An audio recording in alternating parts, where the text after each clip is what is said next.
That's right. We're back.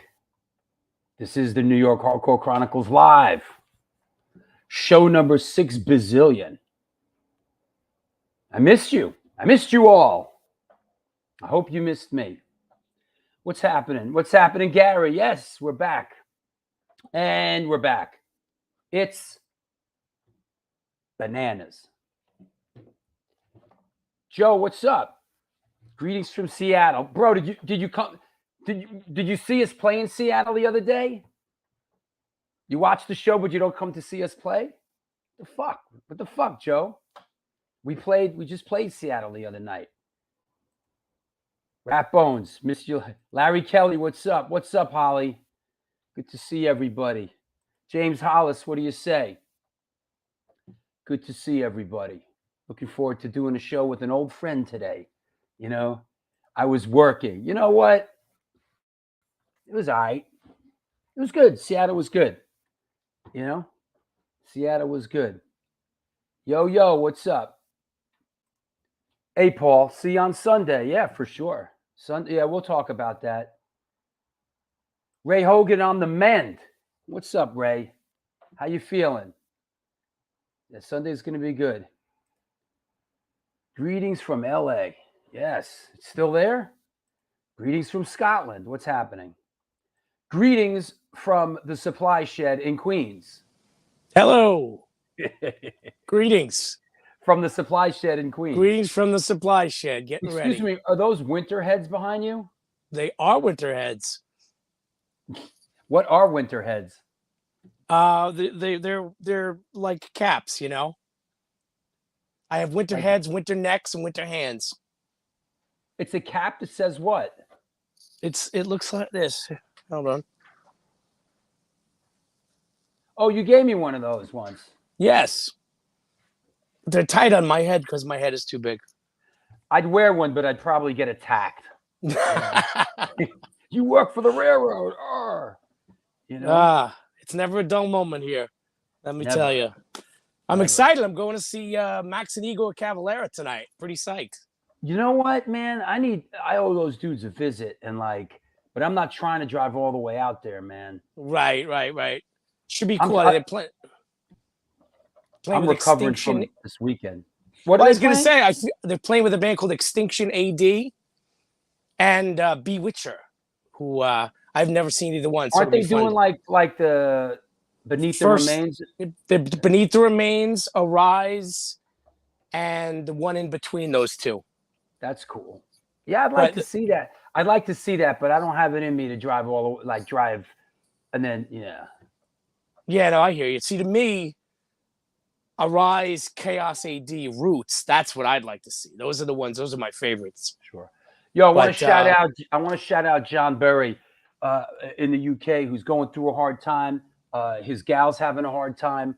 Our thoughts and prayers are with you, brother. Thank you for supporting this show. You know, I hope you can get through it, and I hope your gal is okay, brother. I mean that. That said, yes, Sunday's going to be great. Yeah, excited. You know what's cool? Before I ask you, I thought it was very cool to see our friend Robert Hogg with all the AF guys this week. Yeah, that was cool. That was very cool. But I haven't seen you in 2 weeks. So, what have you been up to, Drew Stone? Funny you should ask. We just came back from, we played out west a couple of shows, and we had a great adventure. When we got off the plane, we had hours before the show. We were like, what do you do in Seattle when you have hours before the gig? Well, grave of Jimi Hendrix. We went to Hendrix's grave. That's awesome. That's 3/4. Yeah, that's right. Hendrix's grave. Exactly. And, Mac Ray was traveling separately with his family. So he sort of was on his own. He went to do the Goonies thing with his family, like the Goonies and Stand By Me. And we went to Hendrix's grave. And as you can see, I guess it used to be just like a slab in the ground. And now they kind of put a memorial together for him. Like it's like a whole thing now that you could visit, you know? Oh, that's cool. Yeah, it did used to just be a flat stone. Yeah.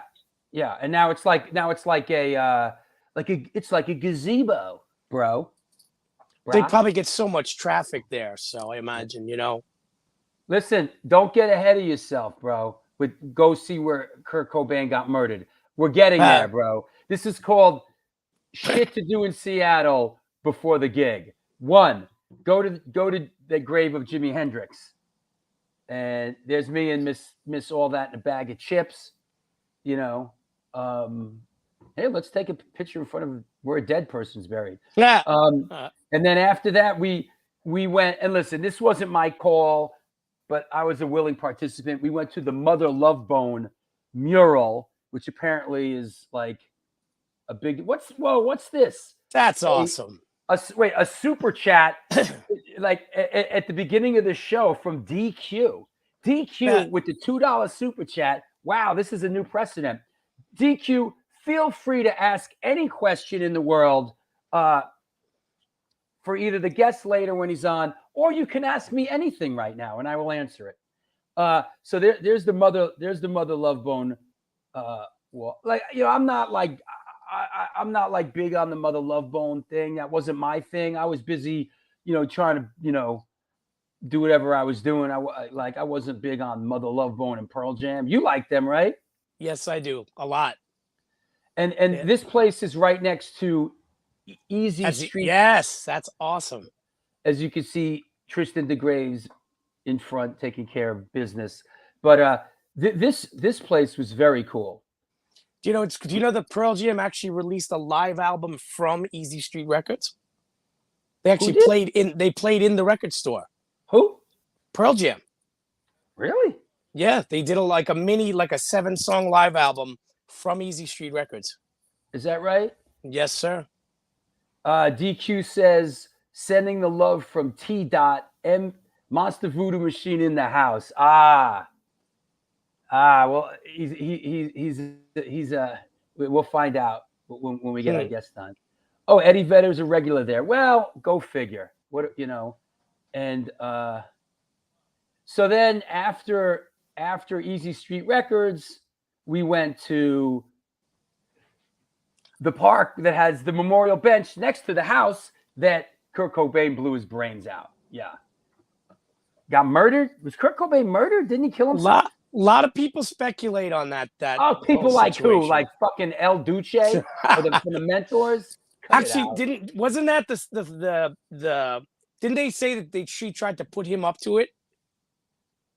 Come on, bro. If you believe that, if you believe all that, you know what? All right? It's bananas. You got a banana to sell me. Yeah, if you believe all that, I got a bridge in Brooklyn to sell you. So, hey, it's Chucky's birthday. Happy birthday, Chucky. We love you, bro. Happy birthday, Chucky. Are you coming down to the show on Sunday, bro? So that said, yeah, we went to the Kurt Cobain bench. You know, they don't let you near the house anymore. I think they tore down the garage where he killed himself. They're not trying to. And then we went, and then, you know, it was nice. It was a nice park. There was all kinds of memorials to the dude. You know, love you, man. Smoked a blunt for you. You know, is that right? A flat earther killed Kurt Cobain. Is that right? A flat earther. You know, I don't. You know what? I got to say something but here's the quick review. If you missed it, Jimi Hendrix grave with 3/4 of the band, Jimi Hendrix's memorial, me and Miss All That in a Bag of Chips, Mother Love Bone mural, Easy Street Records, bench with a bunch of Kurt Cobain shit and guitar picks and mess. That letter to Kurt Cobain from fan. There you have it. That's awesome. Yeah. How was Joe, Mr. Seattle says they tore down the garage a long time ago. The memorial is in that little park. Yeah, got it. Nice. Makes sense to me. How was Fang when you were there? Bro, those are our boys, man. Oh, nice. There you go.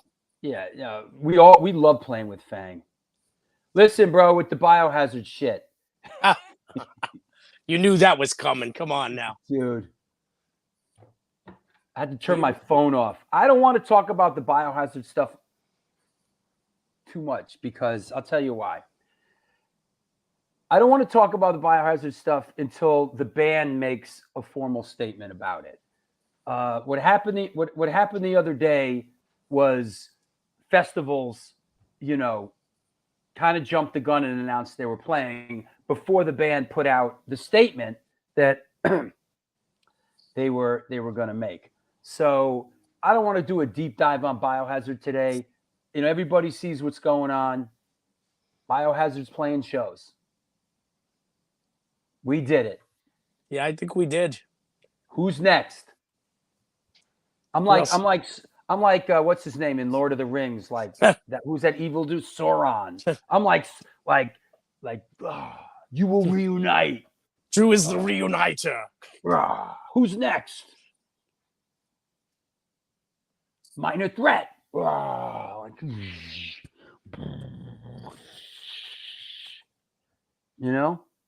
did it. This show is a big part of Biohazard getting back together. Don't. You better believe it, man. Minor Threat. We'll do that at the end of the show. We'll do. Who do you want to see me use my evil superpowers to reunite next? That's right. We need a sacrifice. Wait, I'm gonna do a blood sacrifice. Oh, let's not. We got a Minor Threat. We got a SSD control. Hey, Mick, what's happening, bro? Mick Lambro, what's up, man? The very talented. That guy, it's incredible. That guy cranks out so much amazing art, like in the blink of an eye. He really is one of my favorite artists out there. We got a Fugazi. Fugazi would be nice. Don't make me call Ian. Yep. Well, SSD, they keep teasing with like pictures of 3 guys here and 2 guys there, and Yeah. Ray Hogan says Triptychon is doing a Celtic Frost show in Houston. Is that just random information? Orange 9mm. Okay. Isn't Triptychon just the singer? Isn't that just Tom G? Our guest says cop shoot cop. All right. You see, the thing is about my superpower is that I can't use it a lot. I have to. I have to really think these things through. It's like Biohazard, like, like I can't just be like, Minor Threat, The Clash, like, you know what? I'm not mad at you, Michael Lombardi, The Smiths. Now, if you wanted to, could you break up a band? I don't know. I've never tried that. Other than outside my own personal world. Oh, that's funny, bro. Yeah, all right. Everyone's kind of getting on the Minor Threat bat. I'll call you in after the show. I'll be like, look, bro, enough with this bullshit. Nah. We got Biohazard back. Listen, I take all the credit for Biohazard getting back together. I take all the credit. How do you think the Misfits got back together?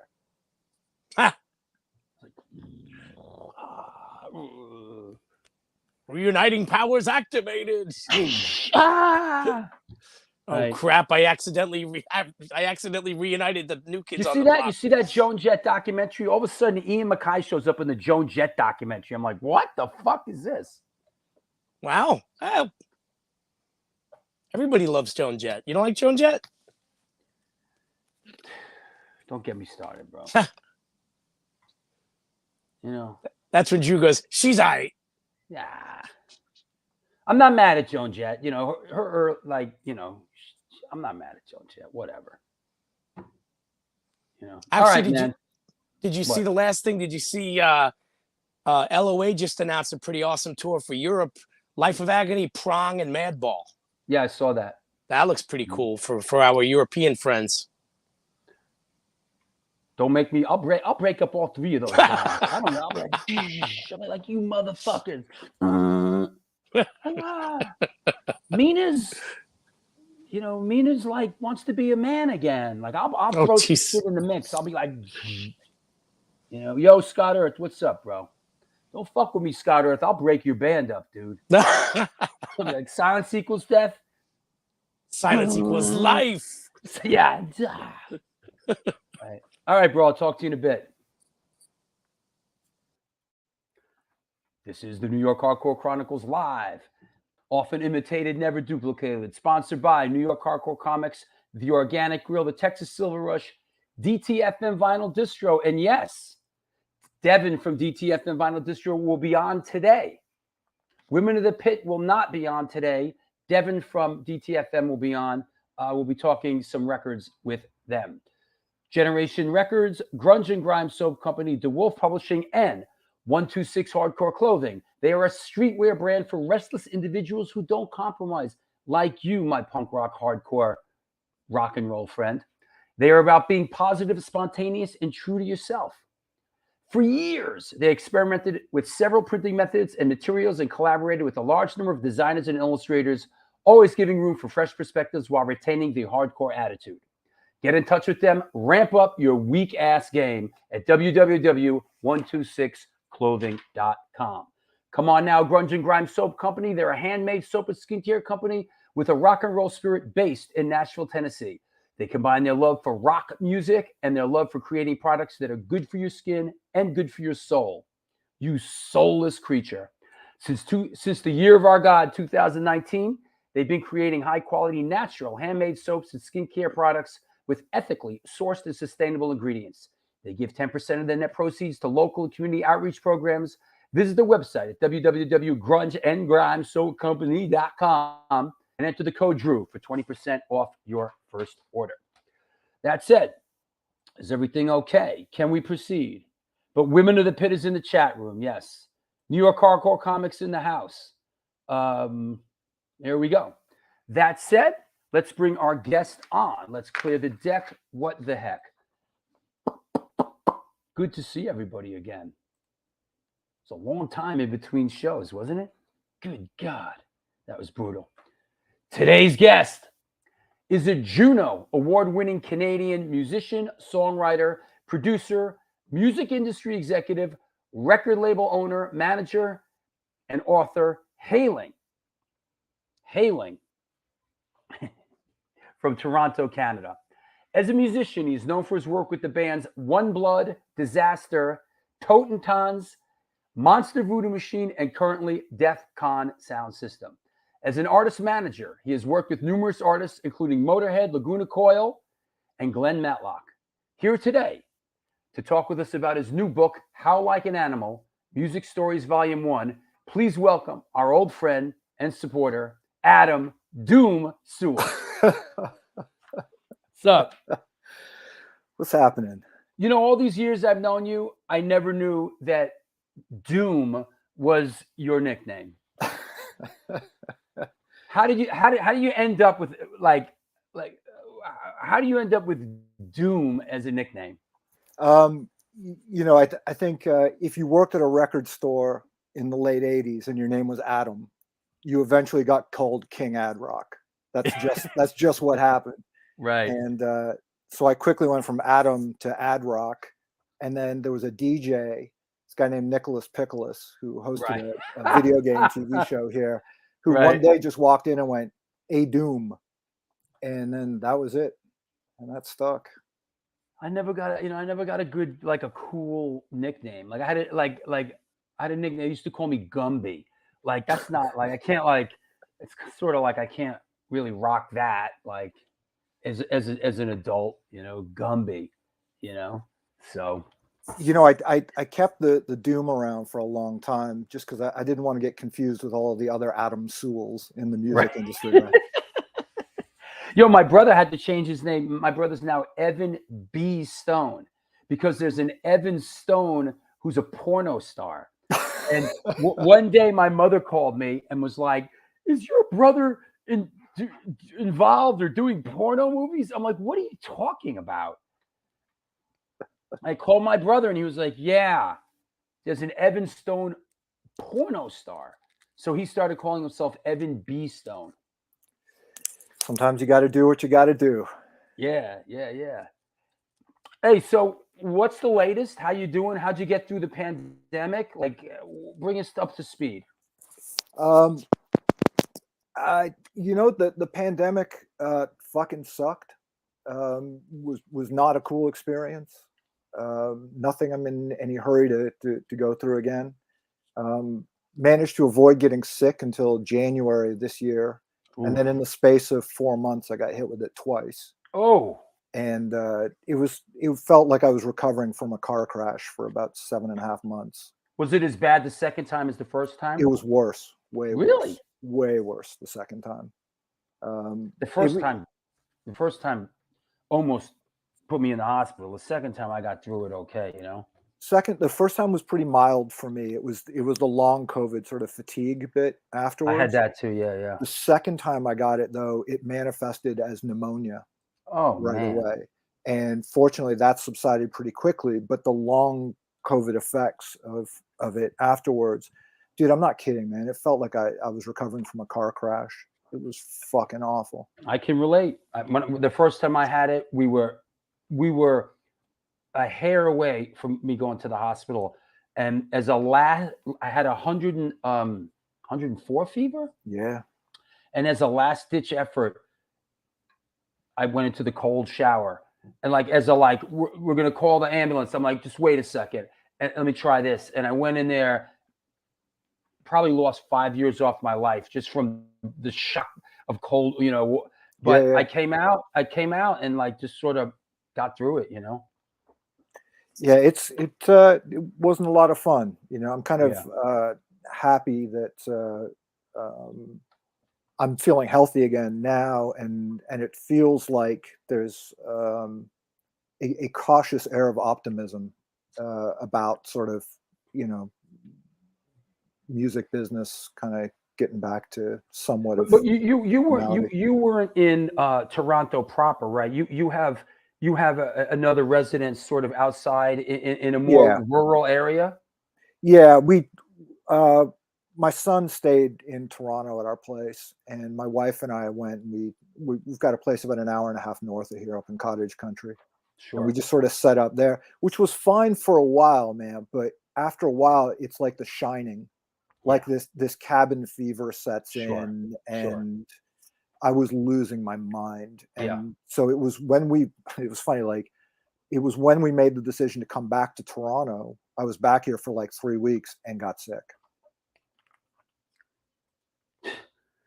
Yeah, I'm sure I'm not sure. I don't want to say it, but we just went and played on the West Coast, and I had about 300 people breathe in my face. So yeah, I'd be surprised if I didn't catch, including this guy right here. What's up, Jorge? Great to see you out in Portland, bro. A lot of people traveled to this thing. It was very cool.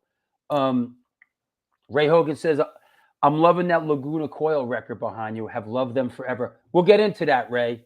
We'll get into that. So tell us, how did you come up? Did you come up in a musical household? Yes and no. So the neighborhood that I grew up in was very, very fucking art-centric neighborhood. And it was, sort of right butted up against the old Toronto Yorkville scene where Neil Young and Joni Mitchell and Bob Dylan and all them had played in the 60s in the band. And so let me ask you, that Yorkville scene, for me, the uninitiated, is that, I guess I saw the Rick James documentary. Was that sort of like the Haight-Ashbury or the St. Mark's Place of Toronto in the 60s? That was like where things were like kind of. Well, look, Toronto was where Dylan went electric. Like this is where he met the band, Ronnie Hawkins and Robbie Robertson. Right on. Neil Young lived up the street from where I grew up, Joni Mitchell. And it was, all of them who migrated then down into New York State, and then from New York State out to the West Coast eventually. So there was, it was a really fertile arts neighborhood that I grew up in. And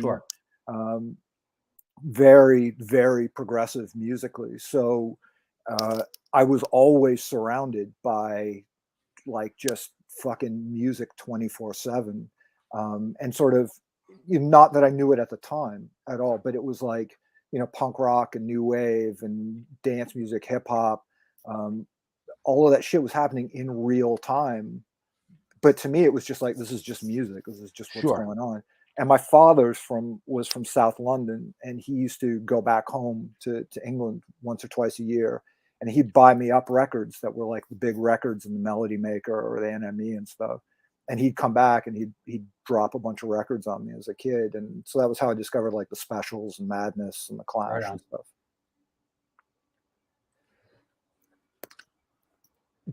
Now I didn't know this until I started doing my homework, but you have one brother? I have one brother. You have one. You have a younger brother, and your younger brother is the 11-time world championship professional wrestler Shane Sewell. Yes, sir. I never knew that. That's wow. Wow. Your brother, who knew? He's known as the Giant Killer in Puerto Rico. The WWE used to send down like the Big Show and Kane and all those guys. Yeah. And he's shorter than I am. Right. And so it was kind of a thing that he would go out and be the guy to take out the Giants, What was wrestling a part of like you guys growing up in Toronto? Yeah, absolutely. My grandfather's brother was a professional wrestler way back in I want to say the late 40s, 50s. Okay. He used to travel around to like local fairs and circuses and do the East Coast of the States on a pro wrestling circuit. So we grew up around that. He used to, he would walk into my grandparents' house and he would pick us up with one hand and put us up on top of the fridge. Wow. And he would leave us sitting there when we were kids. And then in Toronto, Toronto's Maple Leaf Gardens, right? I mean, that was a bastion of legendary Bruno Sammartino, Ivan Putski, like that era, right? Well, the amazing thing about Maple Leaf Gardens in the late 70s and even into the early 80s was it wasn't territory specific. So you would have guys from AWA, NWA, original WWF, and then guys from like the Hart, who grew up with Stu Hart out west and the Montreal scene. So they could all come together and wrestle in Toronto. That's awesome. I saw like early matches for Andre the Giant and Ric Flair, Roddy Piper, Greg Valentine, Sammartino, obviously, Jimmy Valiant, Jimmy Boogie Woogie Man Valiant. The Rock's father lived in Toronto, right? So right. Sweet Ebony Diamond, when he had a mask on, that was my brother's favorite wrestler. Was your brother super into it when you guys were teenagers? Dude, my brother was 11 years old and he was about 200 pounds and trying to grow a full mustache and a mullet. Like he at 11. At 11, he was right into it from the get-go. There was awesome. Nothing else in the cards for him. He was going to play football in high school and become a pro wrestler. And for you, it was music. Early musical influences. At like what point did you sort of be like was there an aha moment? No. It just. I was just always around it, and it was just the thing that I wanted to do, Right. And but we were about like there was a group of about 5 of us, and a couple of the guys had some older cousins and brothers and stuff, and they would hand down these records that they were buying. So we got like the first Gary Newman singles and stuff. Sure. So like Blue Eyes and Bomber and like real like the early Two Boy Army stuff. Right. So that was like a huge influence, the early Clash stuff, the two-tone stuff. I grew up with a lot of reggae in my house. And so for me, it was like I gravitated immediately to the Clash. Like it was just this, I think, the thing about Toronto is that we have a very large English population. There's a lot of expats here. So that sort of English influence is very, very heavy in what's gone on here. And so for me, culturally, the Clash were it. Like they represented Kensington Market to me, and they represented, my friends growing up, and they and the fact that, for the Clash to move into Mag 7 remixes, and then on through to Big Audio Dynamite. I mean, culturally, that was exactly what I was growing up with in Toronto. And that, I think more than anything, they were probably the thing that made me like sort of stick it out, you know. The Clash were a incredibly influential and inspiring band. For me, they were. I mean, I was. Oh yeah. The Clash were huge in my world. I mean, they were huge, and Joe Strummer is sorely missed. But yeah, oh yeah, you know, but you know, those records are like the gift that keeps giving. You know, Sandinista. You know, it's like every few years I got to go back and like obsess over Sandinista again. You know. you know, the amazing thing is that, you know, if you, you know, you want to run the gamut, but if, you know, you start at White Riot or Clash City Rockers from the first record and you go all the way through to the end, there isn't any type of music that they didn't touch at one point or another. There isn't any influence that they didn't play with. And that to me is the true spirit of punk, not necessarily punk rock.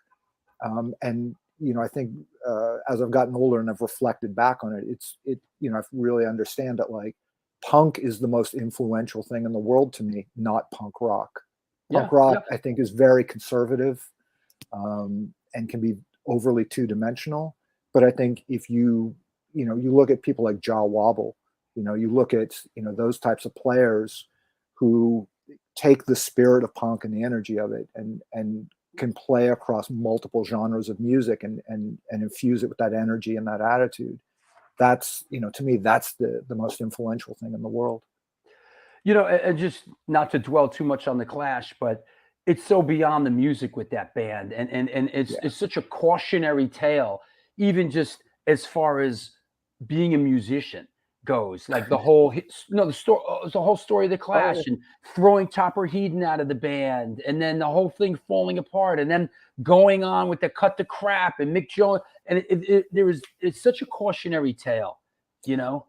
Yeah. Oh no. Look, absolutely. And you know, I always think it's something that I take as a manager as well when working with artists is, you know, there's a moment there. I think it's in the West Way to the World documentary where both Mick Jones and Joe Strummer are saying, you know, we just needed to take a holiday. Yeah. Like if we'd just taken a holiday and got away from it for 6 months, we could have saved everything. It could still be going to this day. Yeah. Yeah. And that's I think is a really important thing, you know, is understanding. So much to learn there, you know, and I carried that with, and I think from the same film, I carry that with me when they say that, and when Joe Strummer says about throwing Topper Headon out of the band, that these are the 4 guys that made the Clash, you know, and like, we threw him out. He had a drug problem and this and that, but we should have just done whatever we needed to do to make it work, or take a break, or whatever, you know. It's a shame. I mean, it's a shame, but you know, look, the legacy that they've left behind is unfuckable with. Yeah, absolutely. So at what point do you, hey, I'm starting a band, or I want to do this, I want to get on stage? I was probably 9 years old. And you know, again, that same group of friends, we borrowed instruments from people and started jamming and started playing, and love with the idea of trying to play like Dee Dee Ramone at one point. And I thought, like, if I could just do that, you know, if I could be Cliff Williams or Dee Dee Ramone or something like that, I'll just stand in the back and bob my head and knock out 3 chords and be happy with it. But then I discovered speed and chasing girls and that kind of shit, and you know, you got it all goes by the wayside. Was what early, like up in Toronto, I'm assuming that a lot of bands, you know, came through there like that. It's so I'm assuming you got to see the Agnostic Fronts, the Cro-Mags, the COCs and all that, right? Yeah. Oh yeah. Like it's always weird when I'm talking to people in America or the rest of the world. They don't really realize Toronto was one of literally like 4 stops on a tour for most bands. Yeah. You know, where you would have, you know, New York, Boston, Toronto, Detroit. Right. You know, maybe Chicago if they would go over that far.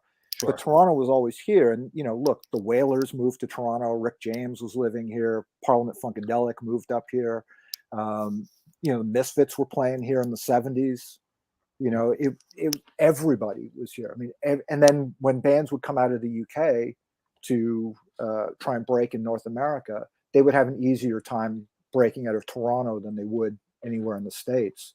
So it felt like the Police were like doing a residency in Toronto for a long time. The English Beat were always here, Blondie.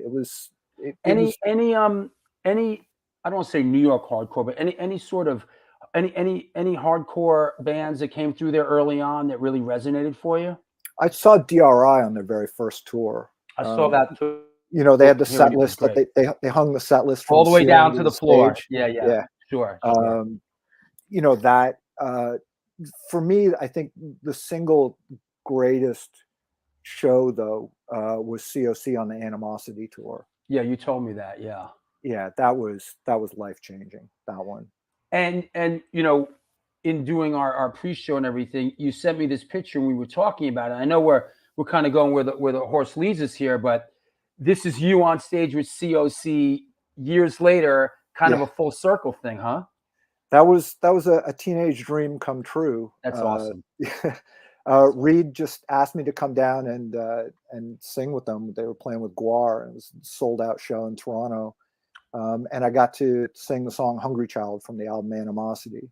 And so it was just perfect, it was with the original trio. And, it's kind of weird because I remember being on stage with them and I'm half looking at the audience trying to, be front guy in the moment. And I spend the rest of the time like looking around behind me and I'm kind of in disbelief in the fact I'm on stage with these guys, Yeah. That's cool, man. It's always nice when things come around, Yeah, that was a highlight. So your first band was that Disaster? That was like the first real band. Not was it a disaster, but was it a band's name Disaster? It was a band called Disaster. It was very The Accused meets Early Agnostic meets the Crumbsuckers kind of thing. Okay. And it was a band that already existed that I just joined, and they had the songs written and everything. And, I fumbled my way through it and they seemed kind of happy with it. And, for the first 3 or 4 months, to me, it was the greatest experience. I loved doing it. And then they discovered like serious heavy metal and everything. And it quickly, it's kind of like, if you join the Crumbsuckers expecting to play Life of Dreams and instead you got to play Beast on My Back. That's my New York equation to right. No, that makes sense. And so that sort of flits away, and then I kicked around. There was sort of a raging blast beat hardcore band called One Blood that I played with. I was playing bass for them for a while, and then I had a band called Totentants put together, and we did a bunch of shows with like Agnostic Front and Rollins Band and L7 and stuff. And that's the band that became Monster Voodoo Machine. I see. Here's a flyer from I guess it's 90. 90, I think. I like this. Agnostic Front with Sick of It All and you guys at the Apocalypse. I like Jeff Cohen Presents. Like you gotta have a good like Jewish manager. Jewish promoter. It's like I'd go to this show in a second. Like I feel like Jeff Cohen had his ducks in a row. This is a guy's show I want to go to, Jeff's a great guy. Jeff is the one of the owners of Lee's Palace and the Horseshoe. Is that right? Yeah, in Toronto. He's been at this forever. I'm Jewish, so I could say that. But this, so what is Totentants?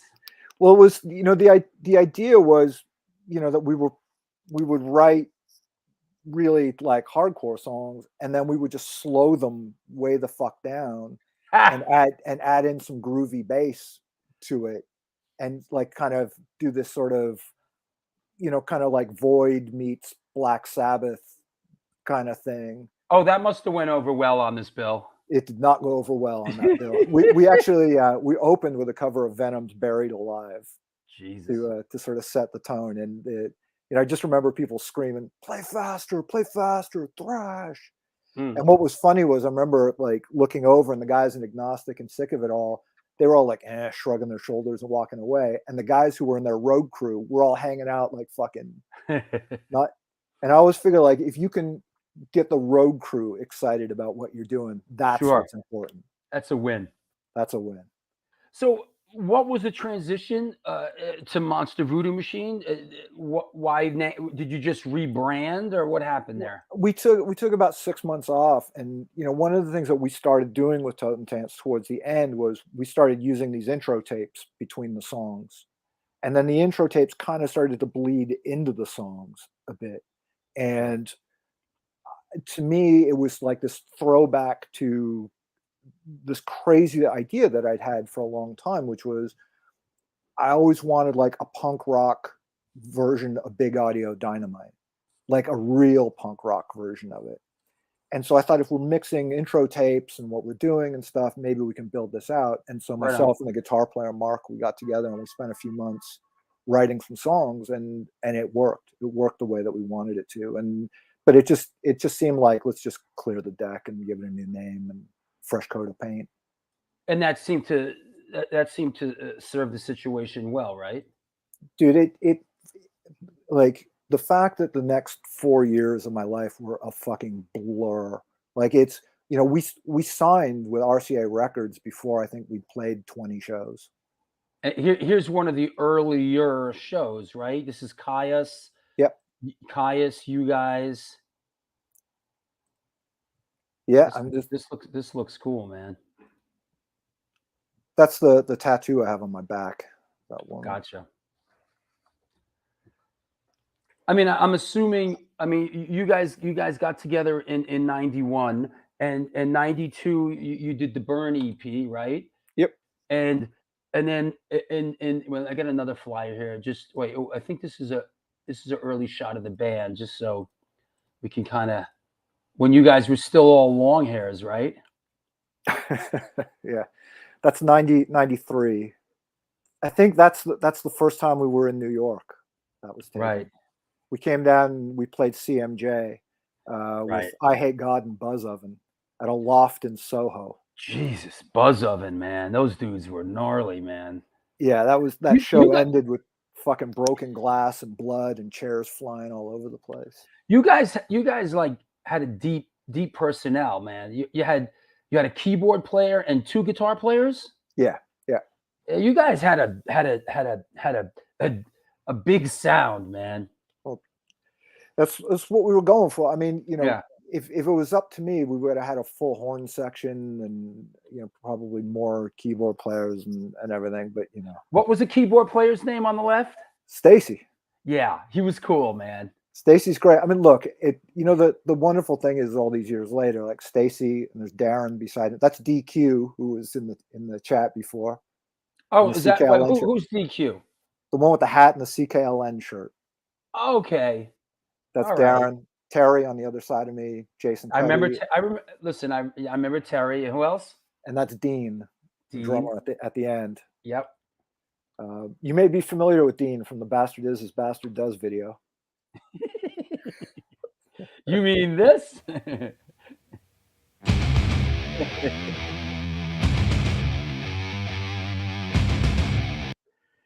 lot of drummer in that video. There's a lot of drummer. But yeah, we'll get to that. That for those that are wondering, that's the Bastard Is video that Paris Mayhew and I did. Paris directed and I produced it back in 94. But we're getting to that. You signed to RCA. That must have been exciting. It was a thrill, man. I mean, how does RCA come to the party? We did a lot of work, a lot of demos early on with Paul Raven from Killing Joke, producing them.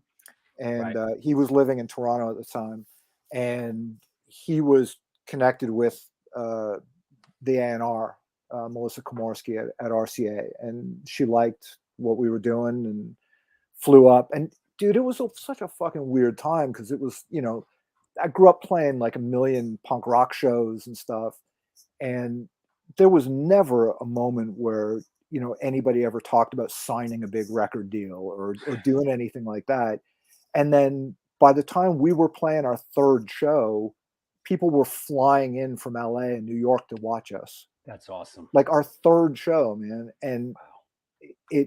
it was just so fucking surreal, you know. Is this around that time? Could it be you guys playing with Rage Against the Machine? Yeah, that would have been probably January 92, 93, 93, 93. Right. That was their first record. That was the first Right. time they came to Toronto. I have it as, yeah, it's 93. It's January 93. And that was Rage touring on their first record. Yeah. Yeah. Once again, I saw it here in New York at Wetlands when they played. Yeah, here it is. There we go. $5. Can't beat that with a baseball bat. Fuck. What's it? $350, $400 to see them now? Yeah. There you go. So so RCA ends up, all right, let's sign with RCA. Yeah, it was good. It was fun. You know, Yeah. what I was kind of getting at though was like, it was an opportunity to get out of Toronto. Sure. Like that was the big thing, was we wanted to tour. I always wanted to tour. And so they gave us that opportunity, man. Forever thankful for that. Yeah, you got on board, and there was an EP first, and then Suffer System, right? Yeah, there was a record called State Voodoo, State Control, and that was really just a bunch of demos and remixes and stuff. Right. And then, which kind of leads us to this epic, which I was somewhat involved in as well. There you go. And yeah, I mean I mean, looking at this, even from left field, I'd look at this and go, okay, wow, Pusshead. All right, so this guy's got some, there's some hardcore sensibilities going on here. This is a hard band, and probably with some hardcore roots, right? You know what's funny though is this cover with the very traditional Pusshead art on it had that connection with a lot of people, which I thought was really cool. What I thought was really funny and kind of went over people's heads was State Voodoo, State Control was named after the Discharge song, State Violence, State Control. Right. And the cover art was actually done, Pusshead with Squeal, who had done all the Poison Idea covers. Right. And so in that sense, like weirdly, the EP before had all sort of these, hints that like, okay, this is where these guys came from. Nobody made those connections at all with any of that stuff. And then, bam, this thing came out, and it was kind of perfect for us. Makes sense. And let me just get this. I'll tell you something though that's kind of fucked up, and was a lesson in dealing with major labels. Is if you go back and look at that cover, the Pusshead art, if you go right down at the bird's feet, there's a little bit of the scroll that kind of swirls around at the bottom. It's going under the H, the I, and an E. His name was actually signed there. It had the Pusshead signature. Right. And RCA, somebody in the art department photoshopped it out. Oof. And I had no idea. I never saw it. When we got the album cover, it was faxed to me. So all I ever saw was a fax of it sent from RCA. Yeah. And I was like, okay, yeah, this looks cool. And then I saw a color copy of it, and his name was already gone. Oh. And it wasn't until years later when I got the original art back and I was mailing it back to him that I looked at it and I'm like, oh shit. And he could see it. Did they do it on the original art? No. His name is on the original art. I see. When they did this, they erased his name on it. He never fucking said anything to me, but he must have been pissed. Oh man! And I felt like my heart dropped into the pit of my stomach when I was mailing it back to him. I'd never seen it. Like I said though, I'd never seen it. Here's talking about touring and I guess here's another one which is a little bit later. Is this Toronto? That's London, Ontario. London, right? Yeah. Yeah. Were you did you feel in like did you feel like you were a Canadian band that was trying to break through, or was that not even in play? Like, Um, I tell you, the only time we ever felt Canadian was when we would come home after being on tour in the States, and Felix over at Blue Grape. yes, of course. Okay, so Felix at Blue Grape was the one who said this to me. He called me one day, and he was like, "Dude, you've got to come back. Like, you can't go home for so long." And because this was pre-internet and really like early days of chat rooms and shit like that, Sure. like it never really dawned on me at the time. But like when we would come home to Canada, we were then invisible to the rest of the world. Sure. And so completely invisible. And so it didn't matter that we were and I can testify to that because we did the video, you did some stuff, and I didn't see you for years after that. So Yeah. I mean, and I know I'm talking on a bigger scale here, but that's how it was back then, right? I mean, yeah, it's just, it wasn't like you could post something on Facebook or MySpace or Friendster or whatever the fuck, it was just, it didn't really dawn on me that like we had become invisible when we would go home. And so we would go back to the States and people would be like, where the fuck have you been? Like, what's going on? And that was when I was like, oh, okay. The Canadian thing is a problem. Yeah. Here's another, and I know this I think is a little bit later, but it seems like I mean, and I'm reading here. I took some notes. 18 months, 94, 95, 18 months on the road supporting Suffer System, including tours with Marilyn Manson, Carcass, Life of Agony, Fear Factory, SNFU, Pigface, Fight, Screw, and Soulstorm. Well, you got your wish about touring, bro. Yeah, we did not fucking let up for a long time. I mean, that Manson tour was kind of a cool thing because it was supposed to be 2.5 weeks, and it just worked like right out of the gate. Yeah. And so they kept us on for almost 3 months on that. And tour. Mushroomhead was on this tour? No, that was Mushroomhead were just starting, and that was like a one-off show with them. They're an interesting band, man. Yeah, like when we finished the Manson tour, Manson asked us to stay out with them, and so it was supposed to be Danzig, Manson, and us, and then Korn found their way onto the tour in our place. So hey, all fair. Back to Suffer System. You recorded it in Chicago, right? At the infamous Track Studio, right? Chicago Tracks, yeah. Yeah, and who produced it? Critter and Howie Benno. They were two guys who were very much a part of the Ministry camp for years and years and years. Yeah. It was funny. I didn't want to go to Chicago Tracks, and I didn't want to work with Howie and Critter because I didn't want people saying, "Oh, these guys are trying to be Ministry. They want to be Ministry." Sure. And what ended up happening was we sent out a bunch of songs for remixes to see who could come up with some cool ideas. And I loved what they did. Like I was angry that I loved what they did. And we got talking, we hit it off, and I was like, okay, fuck, I'll just bite the bullet and go and do it, I was going to tell you, one of the people that we met with about doing Suffer System was Don Fury. Oh, wow. We came to New York, had dinner with him, and because without question, no word of a lie, the biggest influence on Monster Voodoo Machine from day one was that first Quicksand 7-inch.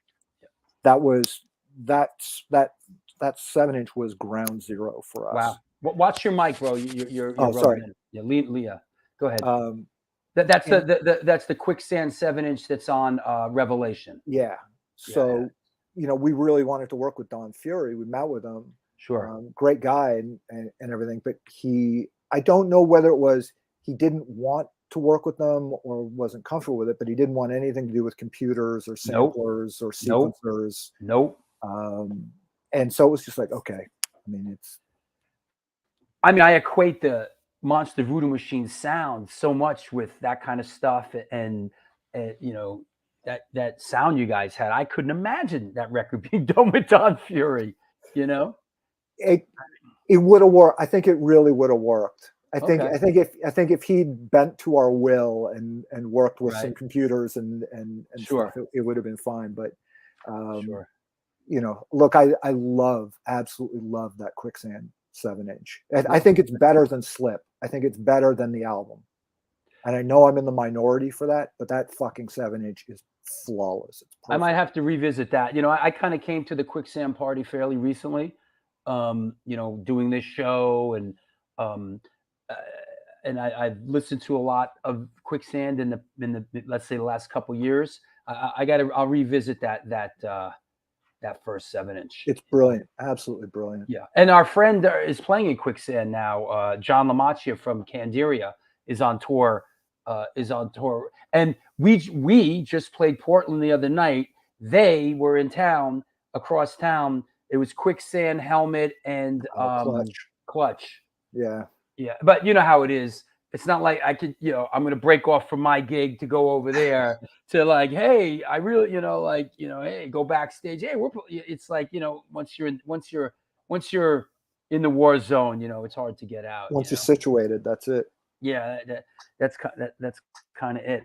I don't know. I don't know if Astoria Lou's watching, but he's a big Faith No More fan and friends with Roddy. Roddy plays on the song "Fetal Position," right? It does, yeah. Yeah. Roddy, there's, I think, you know, hopefully we can talk about the book a bit later. Yeah. There's a story in the book talking about how Roddy was scheduled to come into Chicago Tracks to record with us, and it was right when Kurt killed himself. Oh, geez. And I came into the studio to see MTV News was on the TV in the studio, and they flashed to the Cobain house, and there's Roddy standing next to Courtney Love in the house. And I just thought, in the moment, you know, my fucking, you know, 22 or 23-year-old self was going, thanks, Kurt. Fuck. You know, there it goes. Roddy's not going to be able to come and play on the record now. How ironic that we should be talking about that in the opening of the show. Yeah. You know, but, you know, synchronicity.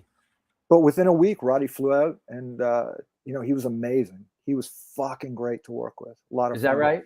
Yeah. Oh yeah. Yeah. Our friend Astoria Lou sees him a lot at the gym, and they're friends. We see him around town a lot. Yeah. He's right here. He was fucking cool. I don't know that he's ever even heard the song. I don't know that the record label ever sent him a CD. It seems kind of random. How did you connect with him? You know, when I was sitting with the A&R department at RCA, they asked me, like, you know, do you want any guests to play on the record? What do we need to factor into the budget? And I had always wanted to work with him. I mean, to me, he was Faith No More's secret weapon. Sure. And I was just like, that we need that. And because I you know, also the other thing too was Suffer System, when we recorded the bed tracks, when you hear it without the sequencers and the samplers and all that shit, it's a wall of chugga guitars, right. You know, and I just needed something to fucking break that up. Just wanted some texture. Definitely some texture and some depth. Yeah. And Roddy, you know, I love the fact he approaches the keyboards kind of from, you know, left field. Yeah, absolutely. Hey, let's take a break, top of the hour, and take a sponsor break. We'll come back. We're going to bring on Devin from DTFM Vinyl Distro. He's got some records to show us. We'll talk some records, and we'll keep going. We'll talk about you guys playing on the Ozfest, and we'll talk about Defcon sound system that I've been listening to and enjoying very much. Oh, fantastic. I'll talk to you in a bit.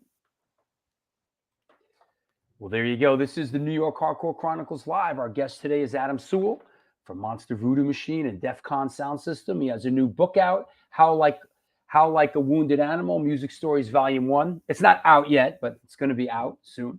I'm going to talk to him about Music Man as well, and all of that. Where is my? How about some promo for you? Since 1992, Generation Records has been a mainstay of the New York metropolitan area music scene. Today, they offer a diverse selection of new and used rock, jazz, indie, hip-hop, punk, hardcore, metal, blues, soundtrack, and reggae LPs, as well as t-shirts, posters, and other merchandise. They buy used record collections and music memorabilia and will pay you top dollar for them. House calls made for large collections in the tri-state area. Call or email generationrecords@gmail.com and follow them on Facebook and Instagram.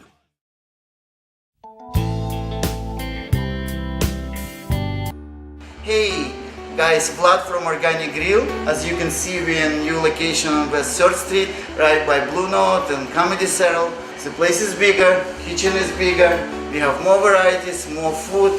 We are looking forward to treat you guys with great dishes. All Hardcore Chronicles, welcome to Organic Grill. We are going to serve all the events as we usually do, and we are happy to see you guys.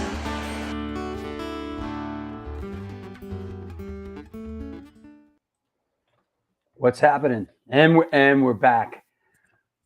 What else do I need to tell? You know what? How about the next upcoming shows? Coming up Wednesday, October 19th, which is a week from today. There will be no show this Sunday because we were down at the Barry Electric. Big banger, and we'll talk about that in a minute. Wednesday, October 19th, that's a week from today. Robbie Steve Davidson, musician, filmmaker who was in The Exploited. He played with Billy Bio. More Biohazard references. He's got a new film coming out called Dick Dynamite 1945. It's hilarious. We're going to talk about that. Sunday, October 23rd, Chris and Eddie from Powerhouse. Can't wait for that. The Halloween show, Sunday, October 30th. Damien from Sam Hain, Iggy Pop and the Brain Eaters, and Joe Trucker coming on from Circus of Power. And they have a Brain Eaters reissue we're going to talk about. And we'll talk about some Sam Hain stuff. Here's a show people are very excited about. Wednesday, November 2nd. It is the Anthrax Club Retrospective with Jim Martin, Jeff Coleman, and John Bomber. Stoked on that. Sunday, November 6th, Tom Lyle from Government Issue will be on the show. Recently announced Sunday, November 20th, our old friend, Mr. Chris Foley, the drummer for SSD Control.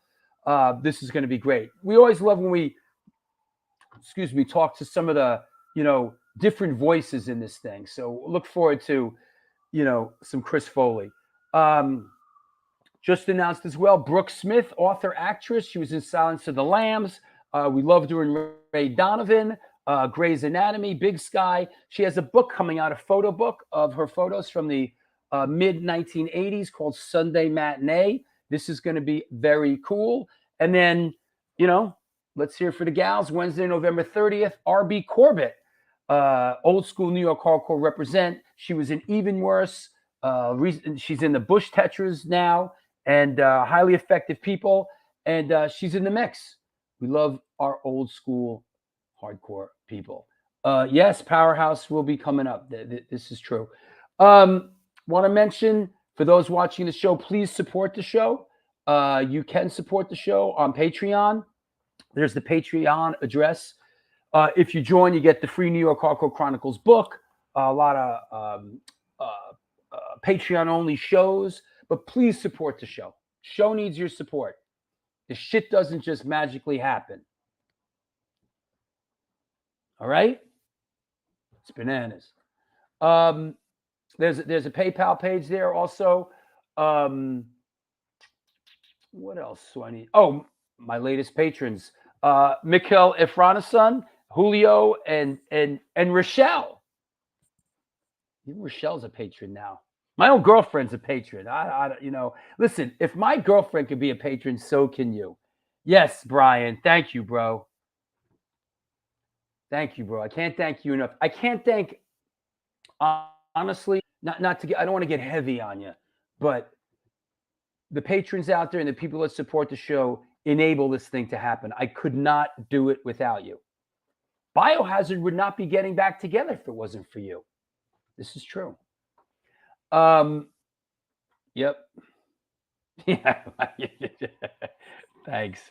So yeah, there's also a super chat feature here. So if you have a burning question or something, you can do a super chat, which somebody did early on in the show. And I know I don't mention this enough, and I'm probably preaching to the converted. If you're watching the show, follow me and the show on Instagram at Stone Films NYC, please. All right? Pick up the communication device. Follow me. All right? We are good. That said, let's. I think I covered everything. We'll talk about. We'll talk about some of the other shows later on. Let's clear the deck. You see. Well, thanks, Joe in Seattle. Thanks. It's like it's an interesting random number. Thank you for the 999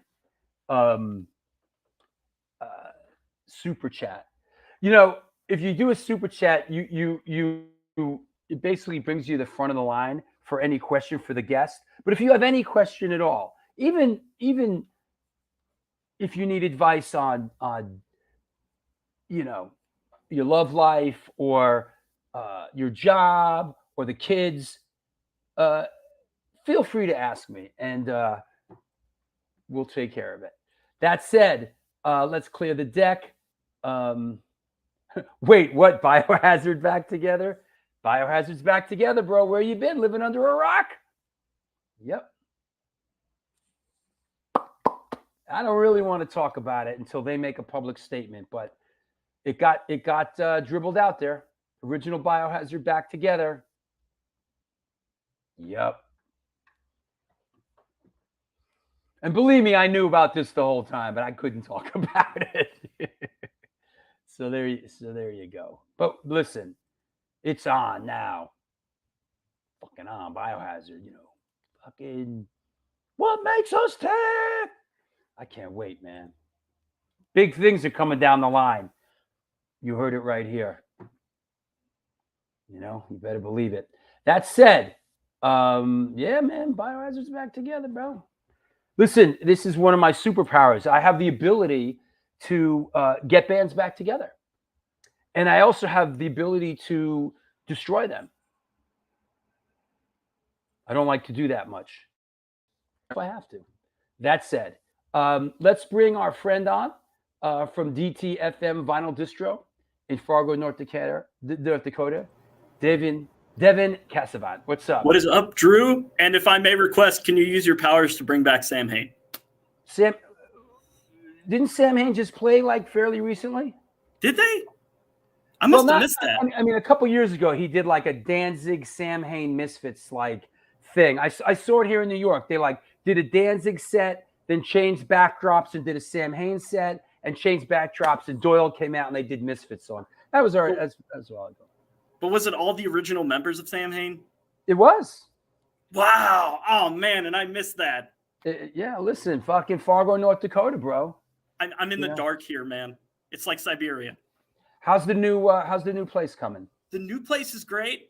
Technically, we are supposed to have some arcade machines like right where I'm pointing, and our new racks haven't come in, but we decided, fuck it, we're opening up. Good. We're opening up in October. So isn't that called a soft opening? It is a soft opening. We haven't really advertised anything yet, so only our followers kind of know where it is. But people have been coming in. People have been checking out the place. It's decorated. My dad, being the maniac he is, just came in and stapled a bunch of posters to the wall. Just one night with a staple gun, just like, and it looks beautiful. He did a great job. I'm feeling those chops, those hammers, bro. You're winning with. Listen, man. Yep, good for you. Let's clear the deck. Let's bring our guest back on, and let's talk about some records. So, Mr. Adam Sewell. Hey, man. Heyo. So what do you got, Devin? Some new releases. Show us what you got. Maybe you can conjure up some chatter here. I've got some new releases, some moldy oldies or golden oldies or whatever you want to call them. And I don't know, this one is an anniversary special. This is really close to my heart, but I think this was Epitaph's best year. And this was their best album in 92, Bad Religion's Generator. It's now on colored vinyl. So I think it's green. There's like several shades of green that it comes. And of course, Epitaph is putting all that stuff out, right? Yep, Epitaph's putting back out. They just did The Offspring's Ignition, which was a great one. Was it NoFX's White Trash, Two Heaves and a Bean, which was a classic NoFX album. I always thought that was the best NoFX album.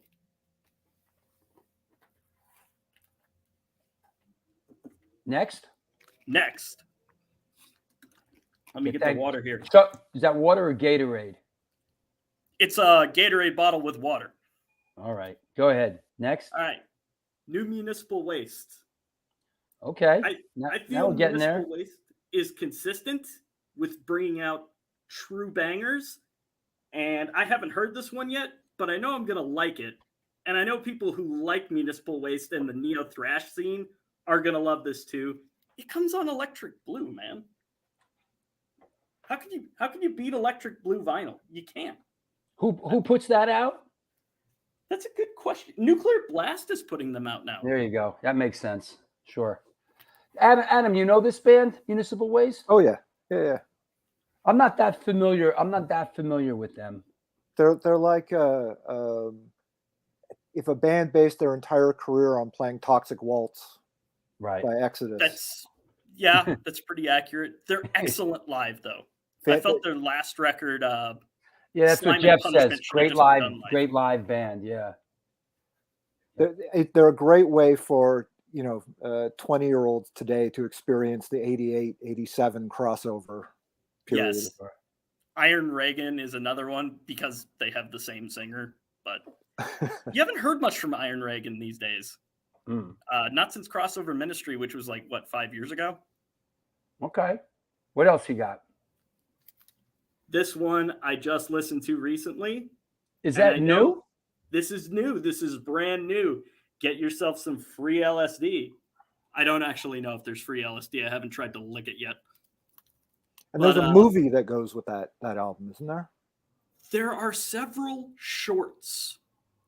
They've been doing a real concept thing with this one, and it's different from all the other off albums. How long's that been out? That has been out about. Hold it up again. Huh. That one has been out. I want to say. Is that Raymond Pettibone artwork on the cover? It is. At least it's interesting that Keith is on good terms with him, Meanwhile, his brother, they probably don't even speak, him and Greg Ginn, right? Yeah. But that Keith has that sort of connection still going, I'm excited to go see them in November. We're going to see them 4 days after I turn 36, so that's going to be awesome. Off or Circle Jerks? Off. Amazing that guy at his age has the strength after that whole Circle Jerks tour to go out there and do off, man. He just has unlimited energy. I don't know how he does it. Did you see them, Adam, on this tour, the Circle Jerks? I got to be honest with you. I was never a fan of the Jerks. Okay. Really? I like Keith stuff with Flag and Black Flag, and I like some off stuff. But for some reason, I just never you're not alone in that. Jerks. You're not alone in that. There's a couple of people I know that is it didn't really, The Jerks to me were kind of the wrong side of American hardcore when I was a kid, Gotcha. Okay. All right, next up. Oh, is that right? Chris says Off is doing a huge tour next month. All right, what's that? Bat? What's Bat? Bat. This is if DRI and members of Municipal Waste smushed together and made a record. Apparently it's been out before. My buddy Morbid Rob just texted me before the show and said Tank Crimes reissued this.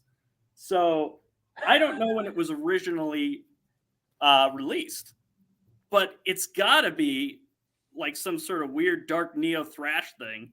I know they've been opening for I Hate God for the past year. And I've just been hearing Bat everywhere. Just Bat, Bat, Bat, Bat, Bat. So when I saw the records were up for grabs, I was like, yeah, I'm stuck in this. This is exactly my bread and butter. Right on. And one more. And Morbid Rob wouldn't steer you wrong. There you go. Rob has never steered me wrong. What's last? There you go. There it is. Woo! We can't not talk about it. What It's does the that elephant mean? in What the does room. that mean on the record? Run out groove. What does that mean? It says on the front. What does that mean? Run out groove. It's on the sticker. On the sticker on the front. Run Out Groove Records. Oh, that's the record label. Yeah. They Okay. press records by request. So they might have a Type O record. I They see. might have, another record, and people vote. I see. And funny thing about this Biohazard record, it was pushed back a year and a half because I actually had the Flame Orange one, and I was waiting my year and a half, like typing to them, like, "Where's my record? Where's my record?" They're like, "It's back up." That's the reissue that they put out. Like it's two records, right? 2 records with extra tracks. Yeah. Oh, yeah. That record changed my life. I think this record changed a generation.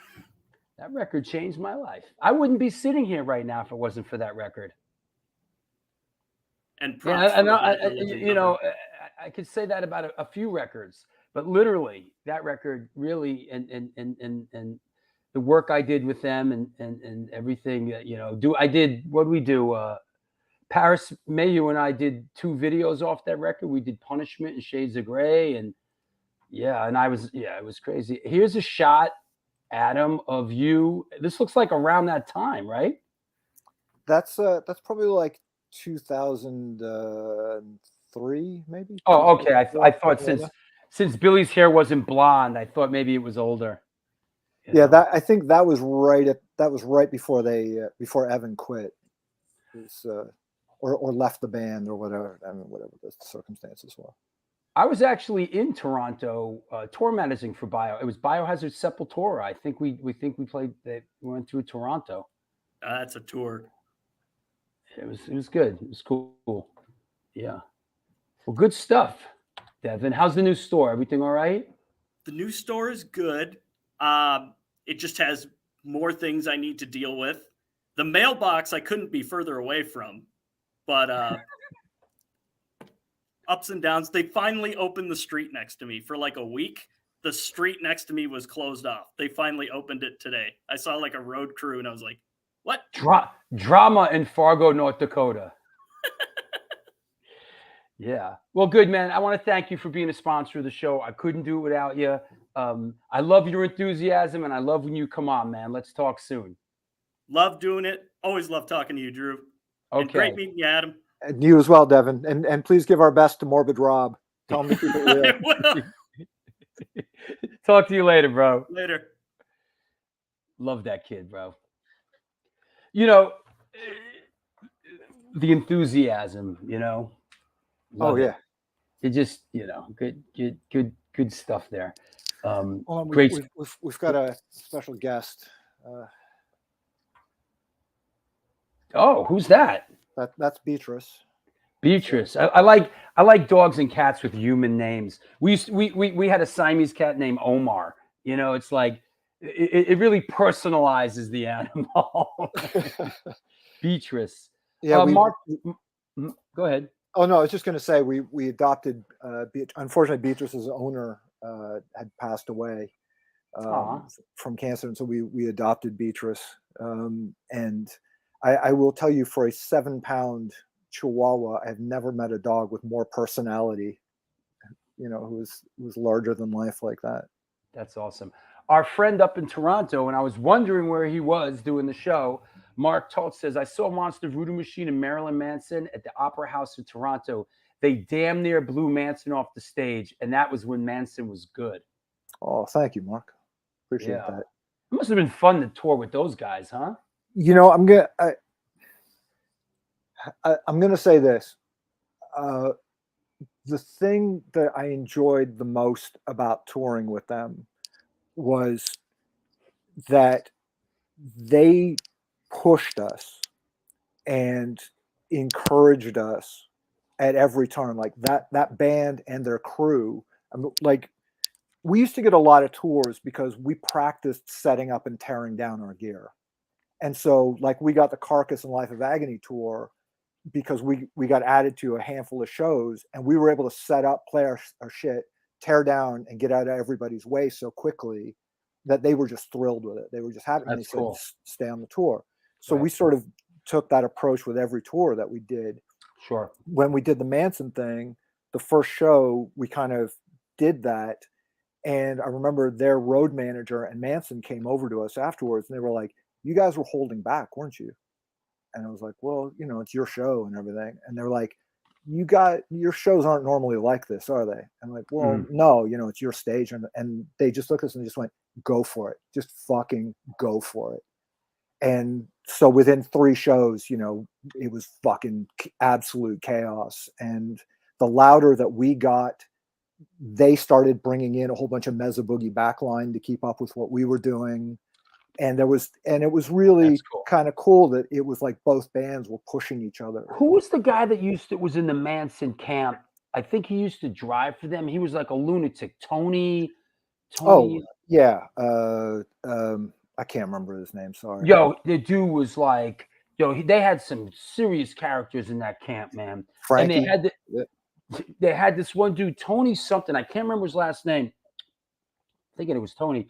But this dude would be like partying with them, doing like drinking and drugging, and he was in the mix. He was a lunatic.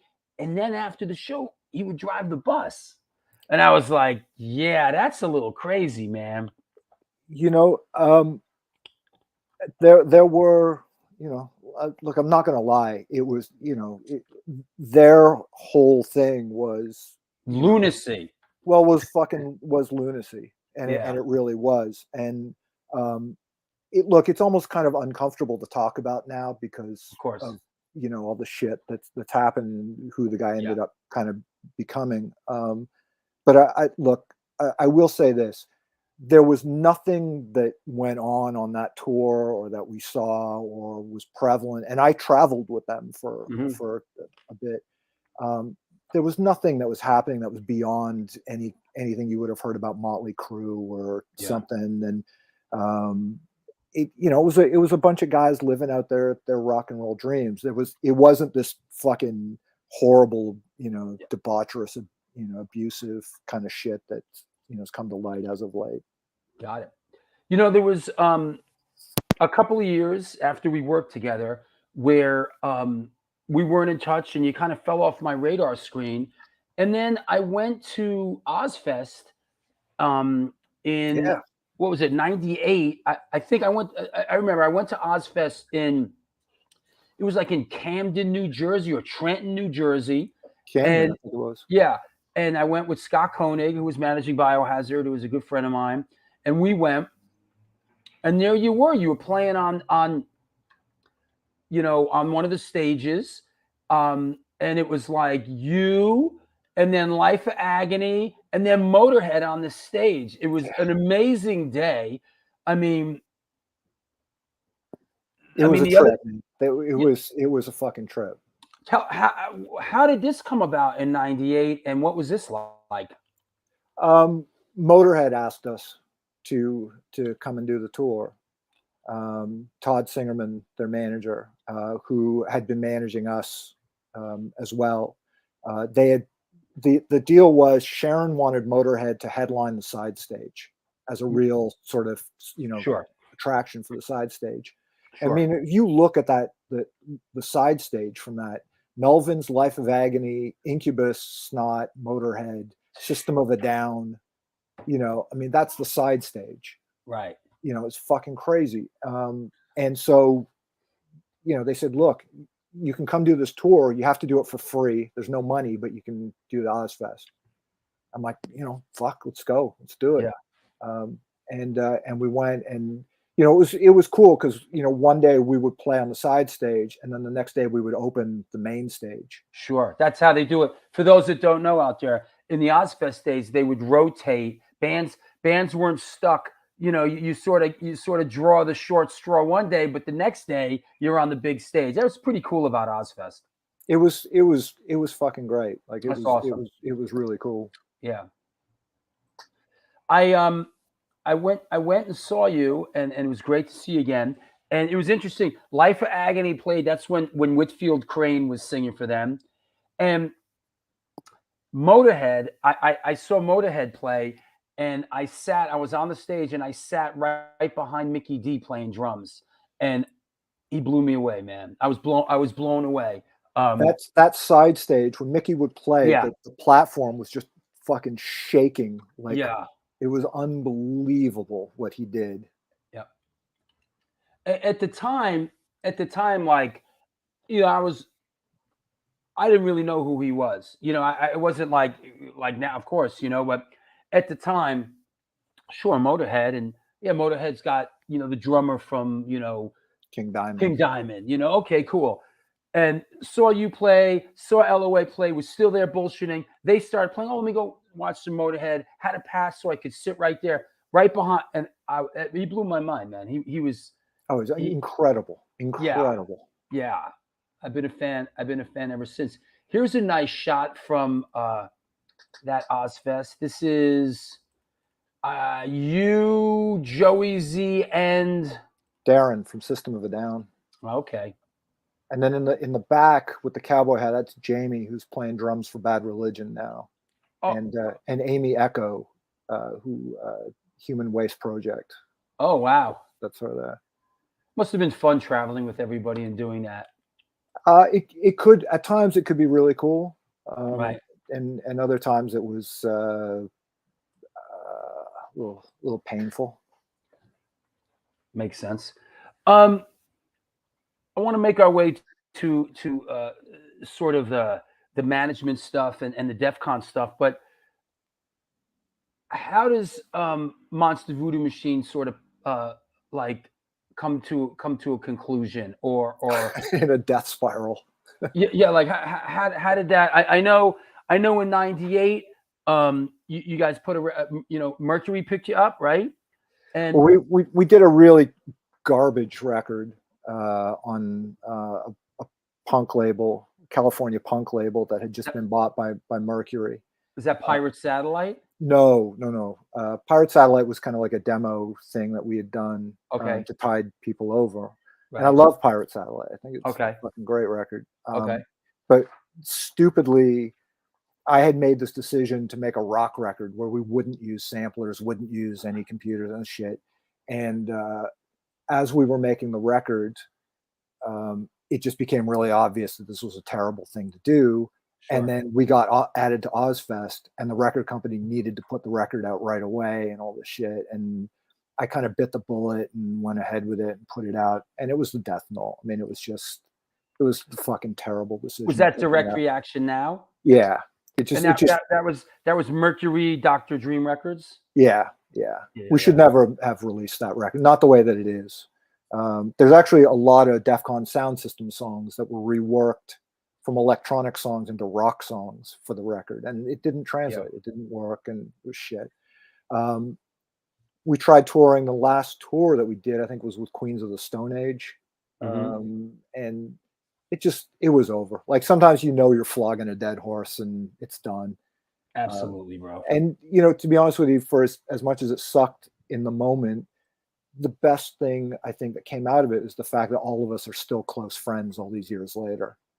And don't you guys every once in a blue moon, if the stars align right, don't you guys get back together and do something? Yeah, we did. What was really nice, I think, was the fact that we didn't end up trying to make another real run at it, but instead we did a bunch of benefit shows. Sure. We did some tribute shows, and then we did one 20th anniversary show for Suffer System that people seemed to really enjoy, and that to me seemed like a good way to end it.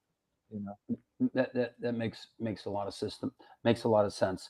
Let's talk about this a little bit, and I want to read a quote that I came across doing my homework, and I quote you, my friend: "I am blessed to have found myself in a position with a musical project in Defcon sound system that allows me to do anything that I want creatively. No rules, no boundaries, no stereotypical genre stereotypes to have to live up to or exist by. The people who like this band seem to like it because it breaks most of the rules of current musical convention.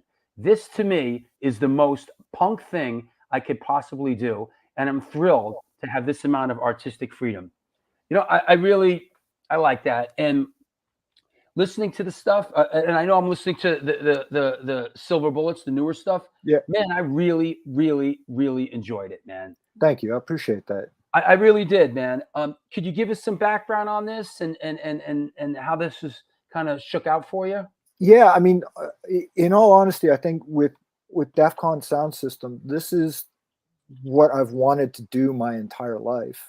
You know, is play music that is really again sort of, you know, there's a lot of dub bass in it, and there's a lot of electronics, and there's a lot of sort of post-punk kind of new wave elements to it, and a lot of 60s spy film soundtrack elements to it.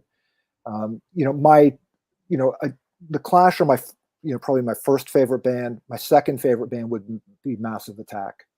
Nice. You know, and so to find something that sort of bridges those two worlds, you know, this is kind of a starting point for it. And then you add in some, like, you know, Bad Seeds influence. There's definitely some Nick Cave stuff in there. And I was listening, you know, this morning. It's you know what I'm looking forward to? Listening to it on a like a late night like drive when I have to do like Boston to New York, you know, and my girlfriend's next to me sleeping, you know, and I'm on the Merritt Parkway, like, you know, trying to stay awake. Like, this is what I want to listen to. I mean, it's wonderful.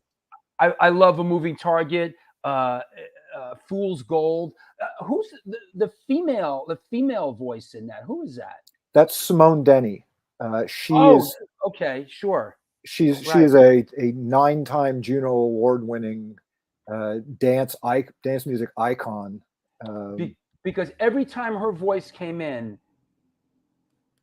you know, it got me. Like, I was like, wow, this is. You know, what's great about the record too, for me, that I felt like a huge accomplishment was to take my limited sort of punk abilities as a vocalist, and be able to marry them with what she brings to the table, and to find that balance where everything kind of works in the wash. And, you know, playing with her and recording with her is just the greatest fucking thing, man. It really, really is. Was Silver Bullets?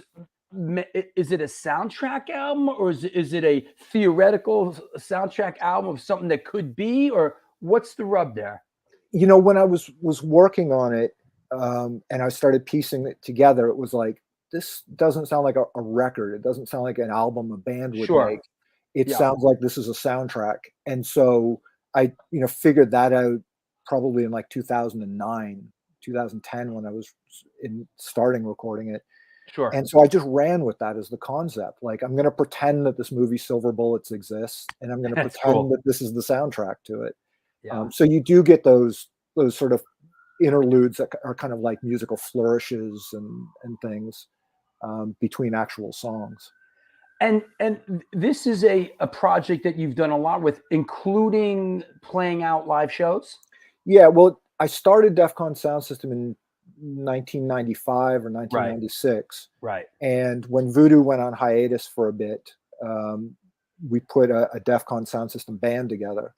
And we went out and we did some rehearsals in Fear Factory's rehearsal room down in California, and Burton came and sang on a song. And, you know, so, and then I did a lot of soundtrack work, you know, for Queer Eye with the Straight Guy, and there was a couple of movie soundtracks and things that I did little one-offs for.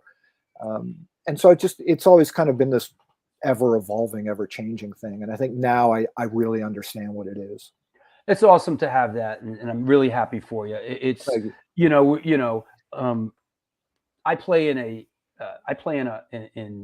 lack of a better term, a hardcore band, and that's what we do. And, you know, it's very regimented, and I love it. I have other outlets, but it's nice to have something where you could, you know, bring all kinds of elements into it. You know? The thing is, I think with what we're doing with Defcon Sound System, there's a couple of songs that have some really great fucking energy about them, Pistol Whipped and Theme from Silver Bullets. and you could go and play the punk rock shows. But I like the idea though that musically, look, I'm 52 years old. And I have no desire to try and go and keep up with a bunch of 20-year-olds who, are raging. Because, look, if that's what they're into, fuck, God bless them, go and do it. I've done it. I've done all of that stuff.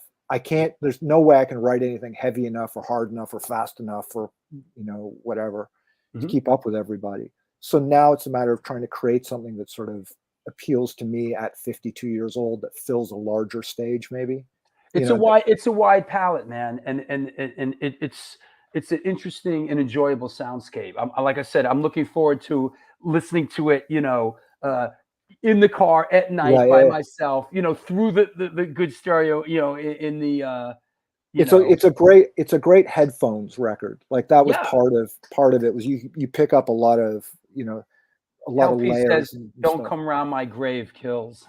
Oh, cool, man. Thank you. Appreciate that. Yeah. And he also says, LP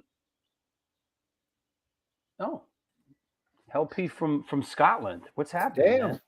All right. We're just to go there for a second. Were Monster Voodoo Machine ever in Europe with Queens of the Stone Age? We never played overseas. We never played outside of North America. Wow. And Queens of the Stone Age hated touring with us. Of course. Our audience got a little fucking out of hand at a show in Regina, and Nick threatened to fight the entire audience while they were trying to play. When Monster Voodoo Machine sort of tapered off there, you got into band management. Like, how did that come to be? Super fast. I needed a job when the band broke up, and I came back to Toronto, and I realized that nobody in Toronto was doing what Concrete Marketing had been doing in New York, which was Bob Japardi and Concrete Marketing. They were basically for those that may not know, Concrete Marketing was like a promotional company that you would pay, and they were connected with sort of the magazines and the video channels and radio and they were, what would you call that? A promotion company. Yeah, I mean, essentially, like every hard band that ended up on Beavis and Butthead did so going through Concrete Marketing. That's right. But when I came back to Toronto, I realized like there was no street marketing companies. There was nobody that was offering anything like that to the Canadian labels. And so I started my own street marketing company. Within a year and a half, I got hired to run Sanctuary Records in Canada. Right. And then when I left Sanctuary, started a company called Stereo Dynamite, and had done some work with Lacuna Coil, and they asked me to manage them. And that was straight up. They just came to you and said, "Would you like to manage us?" I literally walked into the office one day, opened up my email, and there was an email from their tour manager that just said, "Hey, wondering what you would think about managing the band. The band would like to know." What was your prior history with them? Did you tour with them? Did you know, like, what was the connection? They're not a Canadian band, right? No, they're from Milan, Italy. I had been hired when I went out and started my own independent company in 2005. I got hired by EMI, who were working with Century Media, to do all the marketing and promotions for the Karma Code album for Lacuna Coil. And so I got to know them during that album cycle. And they were just looking for advice on things. And so they would call me, or I would meet with them and what have you. And then at the end of that album cycle, they just said, "Hey, want to manage us?" And that was that. And you said, sure. How do you turn that down? Yeah. Like, how do you say no to that? Well, I mean, obviously, and I know that, based on, what's sitting behind you, which is this, you were a part of the great ride that they had, right? Yeah. They'd been a band for 10 years before me. I did 10 years with them. Wow. And then I decided to quit in 2016. But all four of those albums on the right-hand side, which were their biggest radio hits, their biggest MTV hits, right? Those are all mine. That's awesome. And knowing your history the way I do, you took the ride. You got a little frazzled. You decided to get off the ride. The day that the day that you decided to relinquish the managerial role, you came home and you had a phone call from. Well, it was the next day after I'd quit Lacuna Coil. I ended up getting hired to go work with Motorhead. Right. And spoke with Todd Singerman. We got on the phone, and sadly, this was right after Lemmy had passed away. Mm-hmm.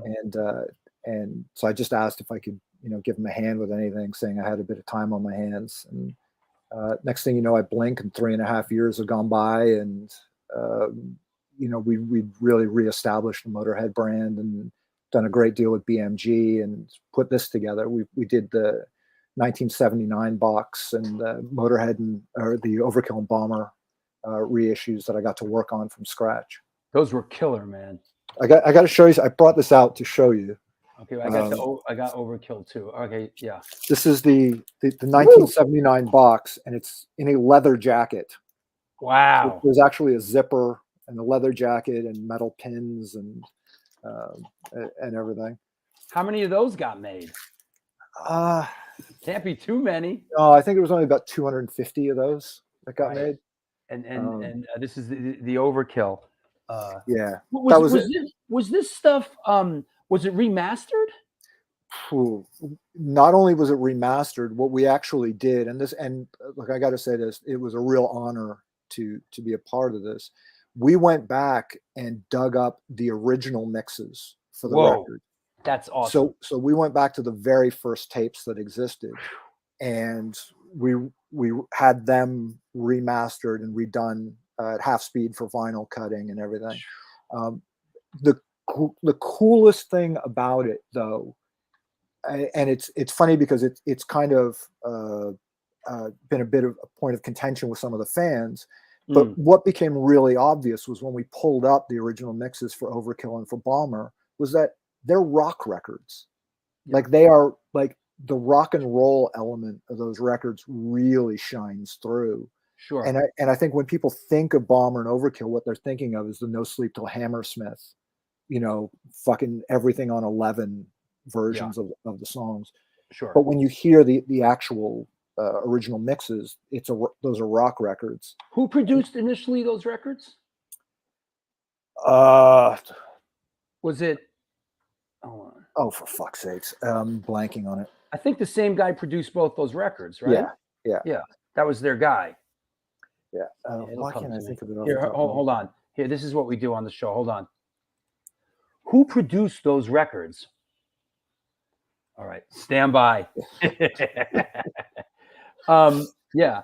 So, yeah, good stuff. That was a trip, and it was a real honor to get to work with the band for for as long as I did, and then decided to leave and go back out on my own. What is this here? This one is an interesting photo. I do not know the history of this. What's going on here?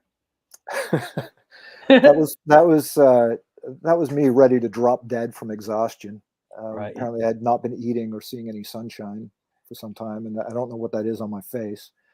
But that was when I was at Sanctuary Records. And this is it's a gold. That's Kiss released a record called Symphony, and it was a gold record right out of the gate. Of course it was. It's a Kiss album, right? Yeah. Kiss. This one's called. This is Symphony. This is like us farting in a paper bag. It's like Symphony. Like, yeah, I went.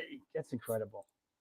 That was cool, though. I mean, that was my first gold record working with Sanctuary, so I was pretty thrilled with that. That's cool, man. And the answer is Jimmy Miller on the Motorhead stuff. Is that right? Could be right. Yeah. It's funny. You get to the other side of 50, and the simple things that you should remember fade from memory. I'm looking it up myself. Motorhead. It was produced by Jimmy Miller. He's right. Jimmy Miller produced both of them. Yeah. Jimmy Miller. Yeah. Amazing that those tapes existed. Were they were in good shape? Everything was in fairly good shape. We had access to multiple versions that had been created and duplicated and mastered, and remastered and remastered over the years. And it was great. The BMG were fantastic to work with on those projects. Right on. Before we take a break, we sort of didn't. I want to touch on this. Go a little bit backwards here, but this must have been a really great moment. Monster Voodoo Machine won a Juno Award for Best Hard Rock Album. I mean, that must have been right? That must have been great. We loved the fact that we won it, and for international friends, that Juno is a Canadian Grammy, essentially. Yes, it's a prestigious award to win, bro. It's a Grammy. Yeah, yeah. The first record, the first album I ever made won the Juno. For Hard Rock Album of the Year. It was really cool. We were all thrilled with it. We thought it was great. It was something, I was happy to give the trophy to my mother. It sort of justified, I was going to ask you, everything. Where is that where is that thing that he's holding in his hands? It's in my mother's living room. That's awesome. And when my brother comes to visit, he takes his heavyweight belt, championship belt, and he wraps it around the Juno so nobody can see the Juno.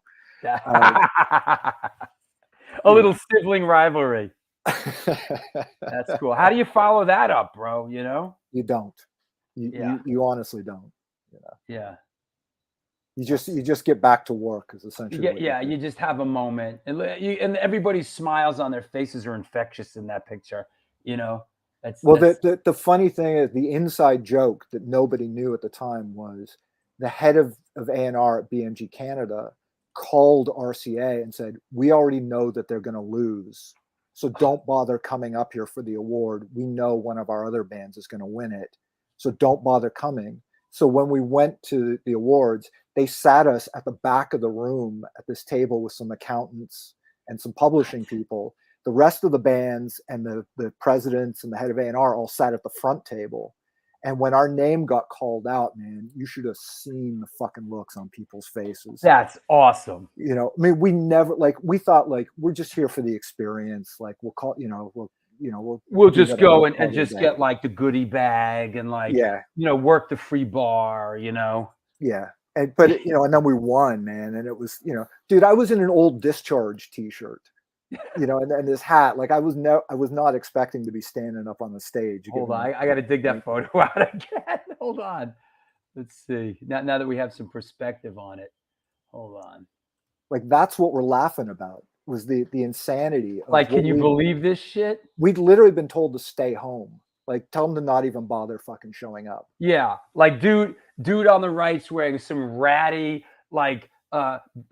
football on top of another DQ. That's DQ. Yeah. I mean, there's me in the back. You can see wearing the Never Again t-shirt. That's awesome. It was fucking surreal, man. What was it like after you won it? Was it you hearing from your friends and shit? What the fuck was it? It was a trip, That's great. And Good for you. We honestly thought, though, mistakenly, cool, we won this thing. Now they're really going to work us. Now we're going to radio. Now we're going to do it. And they didn't. They didn't do shit after that. Yeah, they rested on their laurels and thought, that happens a lot, man. Yeah. Let me take a last sponsor break. We'll come back. Let's talk about the book a little bit, and we'll take some questions from around the world. Okay. Cool. Thank you. See you in a couple. Well, there you have it. The Juno Awards. This is the New York Hardcore Chronicles Live. Our guest today is Adam Sewell, author, artist manager, musician. Get ready with your questions. Hey, shouting out Marla Standing Owl, who came to the show the other night in Portland. It was nice seeing you. It was a really fun show. Thank you for coming out, Marla. Really appreciate it. We are the New York Hardcore Chronicles Live.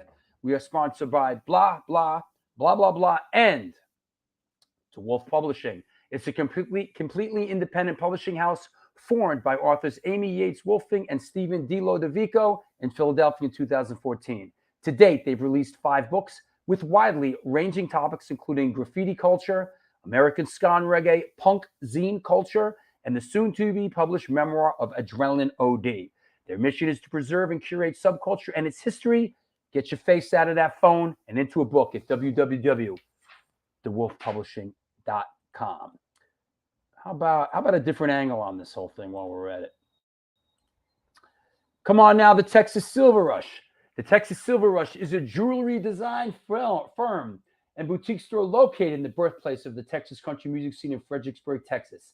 They specialize in working with musicians in all music genres to design and create unique one-off pieces, as well as style them for stage, album covers, promo photos, and social media exposure.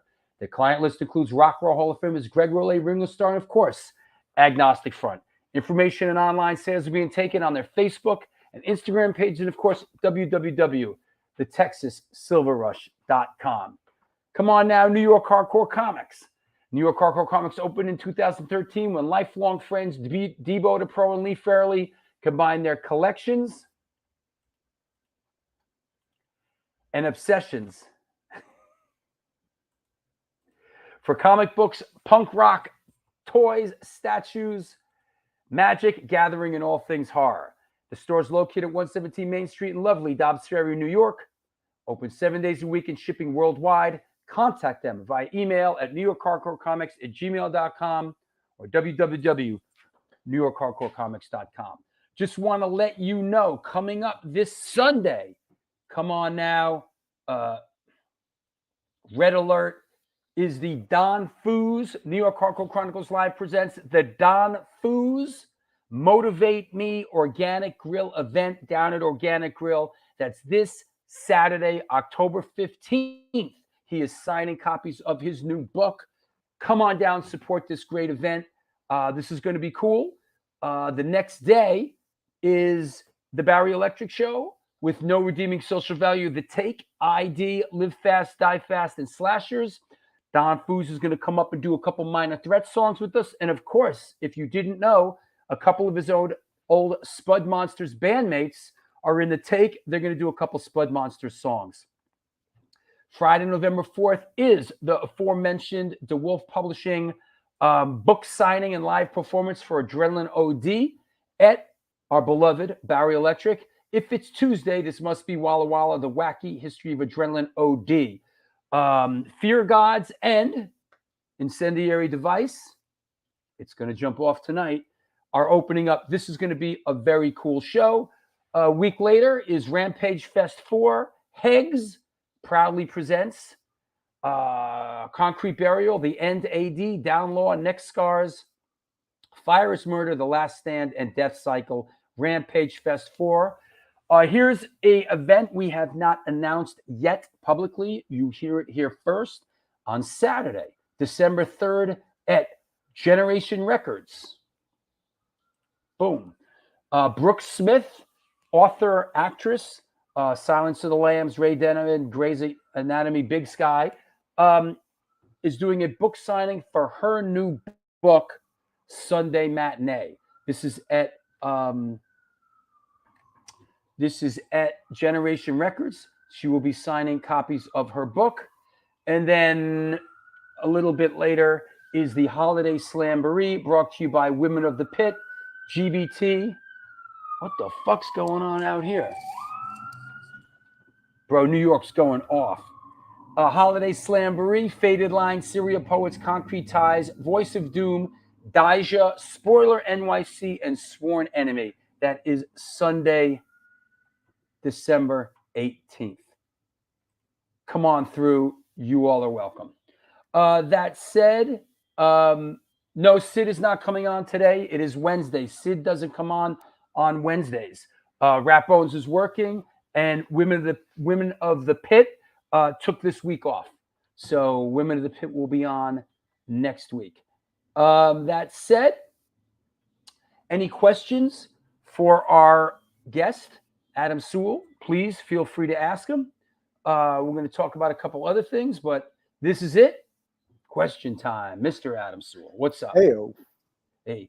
So let me see what we got here. My favorite Motorhead record. People love those Motorhead records, bro. Oh yeah. I mean, you know, the thing with Motorhead, if you, I mean, everyone read Lemmy's book and just see his history. You know, Lemmy's a rock guy, you know. He's just a old school '60s rock guy, you know. Let's see.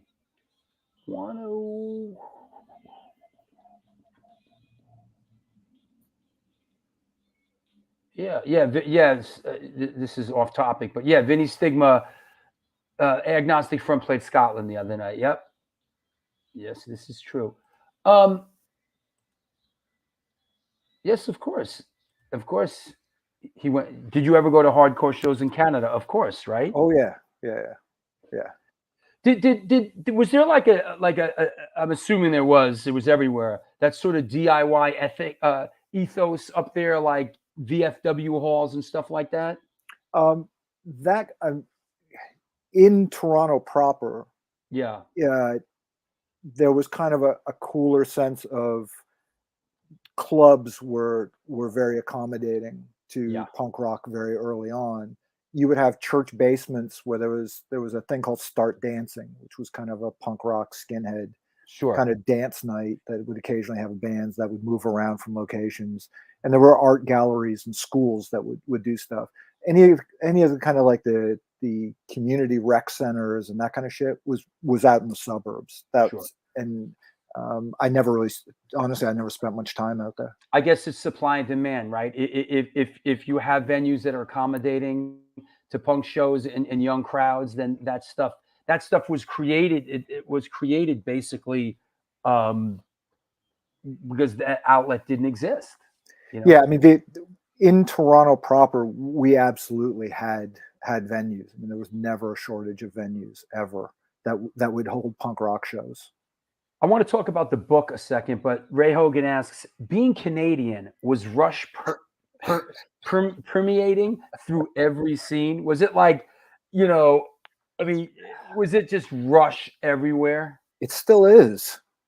I mean, my entire life, you know, if anybody wants to talk about, you know, oh, this is the greatest Canadian rock band or metal band or whatever, it's just Rush. That's all people fucking talk about and seem to know. It's like growing up in New Jersey, like, and all you hear about is Bruce Springsteen and Bon Jovi. And Bon Jovi, right? Yeah, I mean, you know, the funny thing is, I hate Rush. Like, I just musically, I just can't fucking. I don't know what they sound like, but I fucking hate them. Right? Trust me, I know exactly what they sound like. I had the fortune to meet Geddy Lee once. He was an incredibly nice guy. And I will say that if you ever get to see the Rush documentary, it was very good. The documentary is phenomenal. Very good. You know, like, and you don't have to be a fan of the band. Triumph. Oh. Fuck them too. That shit sucks. Sacrifice. You want to talk about the Canadian, you know, metal band that people should talk about is Sacrifice. Shout out to Exciter. Well, there's Exciter, you know, Ottawa. Any unsung Voivod to me. Any unsung heroes from that era that you could think of, like that early scene? Yeah. Toronto? Well, here I was gonna show you this. There's a book that's out. Please. This is it. Called "Tomorrow Is Too Late." Never heard of it. Which came out a couple of years ago. Don't know it. It's a massive book talking all about the early punk rock and more sort of the hardcore era of Toronto. You know, sort of 1980 to 88, 89. SNFU Toronto, right? No, Edmonton. Ooh. Yeah. So Toronto is Toronto really, you know, like ground zero for hardcore in Toronto. And I don't know if this is a debatable thing or a hot topic, but, you know, for me, it was a band called the Young Lions and another band called Youth. And that's ground zero for hardcore here. Gotcha. And then you have bands like Chronic Submission and Direct Action and stuff. You know, I was watching Joe Sib was on your show a little while ago. You know, he's talking about Youth Brigade. Yeah. Youth Brigade were from Toronto. And the Stern brothers moved. Yeah, Youth Brigade, really? California, BYO, yeah. They moved They were from from Toronto Toronto and moved to California. and moved to California. I did not know that. And they were from Toronto. If you've ever seen SCTV, the famous episode with the Queen haters, with John Candy's dressed up like a skinhead playing drums and stuff, that's the Young Lions were actually playing the music to that. There were some incredible hardcore bands early on, but nobody toured, and nobody really released records that were promoted and sold and stuff. Sure. I mean, RS70 asks, what did you skate and write graffiti? Was there a subculture there in Toronto? Yeah. I did a little bit of skating, not much, but I was very much tied in with graffiti artists and scenes. And, there was a couple of guys who, the TCM crew, I don't know if that would mean anything to anybody listening. It just might to RS. He's a graffiti historian. So TCM crew in Toronto. So, Max and Galuch and those guys were guys that I went to school with and grew up with at hardcore shows and stuff. And, we got pulled into that in like 84, 85 ish. And my son is one of the like fucking main graffiti kids in Toronto. Like my son is really into that whole culture. Soul Vision History asks, was No Means No from Canada? Vancouver, Victoria, actually, I think. Okay. Yeah, other side of the country. Ray Hogan asks, Maple Leafs odds this year. The Raptors are going all the way. Oh, you're a big Raptors fan. I fucking hate hockey. I hate hockey, and I don't drink beer, so I'm lucky they haven't thrown me out of the country. But you're a big basketball fan. Fucking love it. Love it. Wild. Love it. I know. Yeah. I knew you were big on something up there, one sports team, and I thought Yeah, the Raptors, absolutely. Let's talk about how did this come about? How Like a Wounded Out. Now, it's not. Where is it as far as production wise? Almost. I'm about 2 weeks away from finishing it all up. And then it'll go to a final editing, and then I think it'll be available probably January, if not early December or beginning of January. It'll be available. Tell us about it. I've started writing, like it's a collection of stories. Like it's not an autobiography. It's not.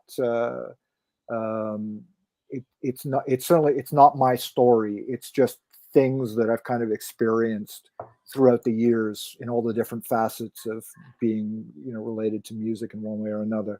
And I've tried to sort of write it, hopefully in a humorous enough way where I'm just like the hapless idiot at the center of some of these stories.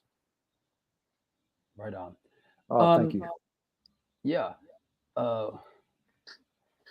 Like there's stories in there about, crashing our RV on the highway. There's stories in there about, getting taken hostage while we were trying to record a record.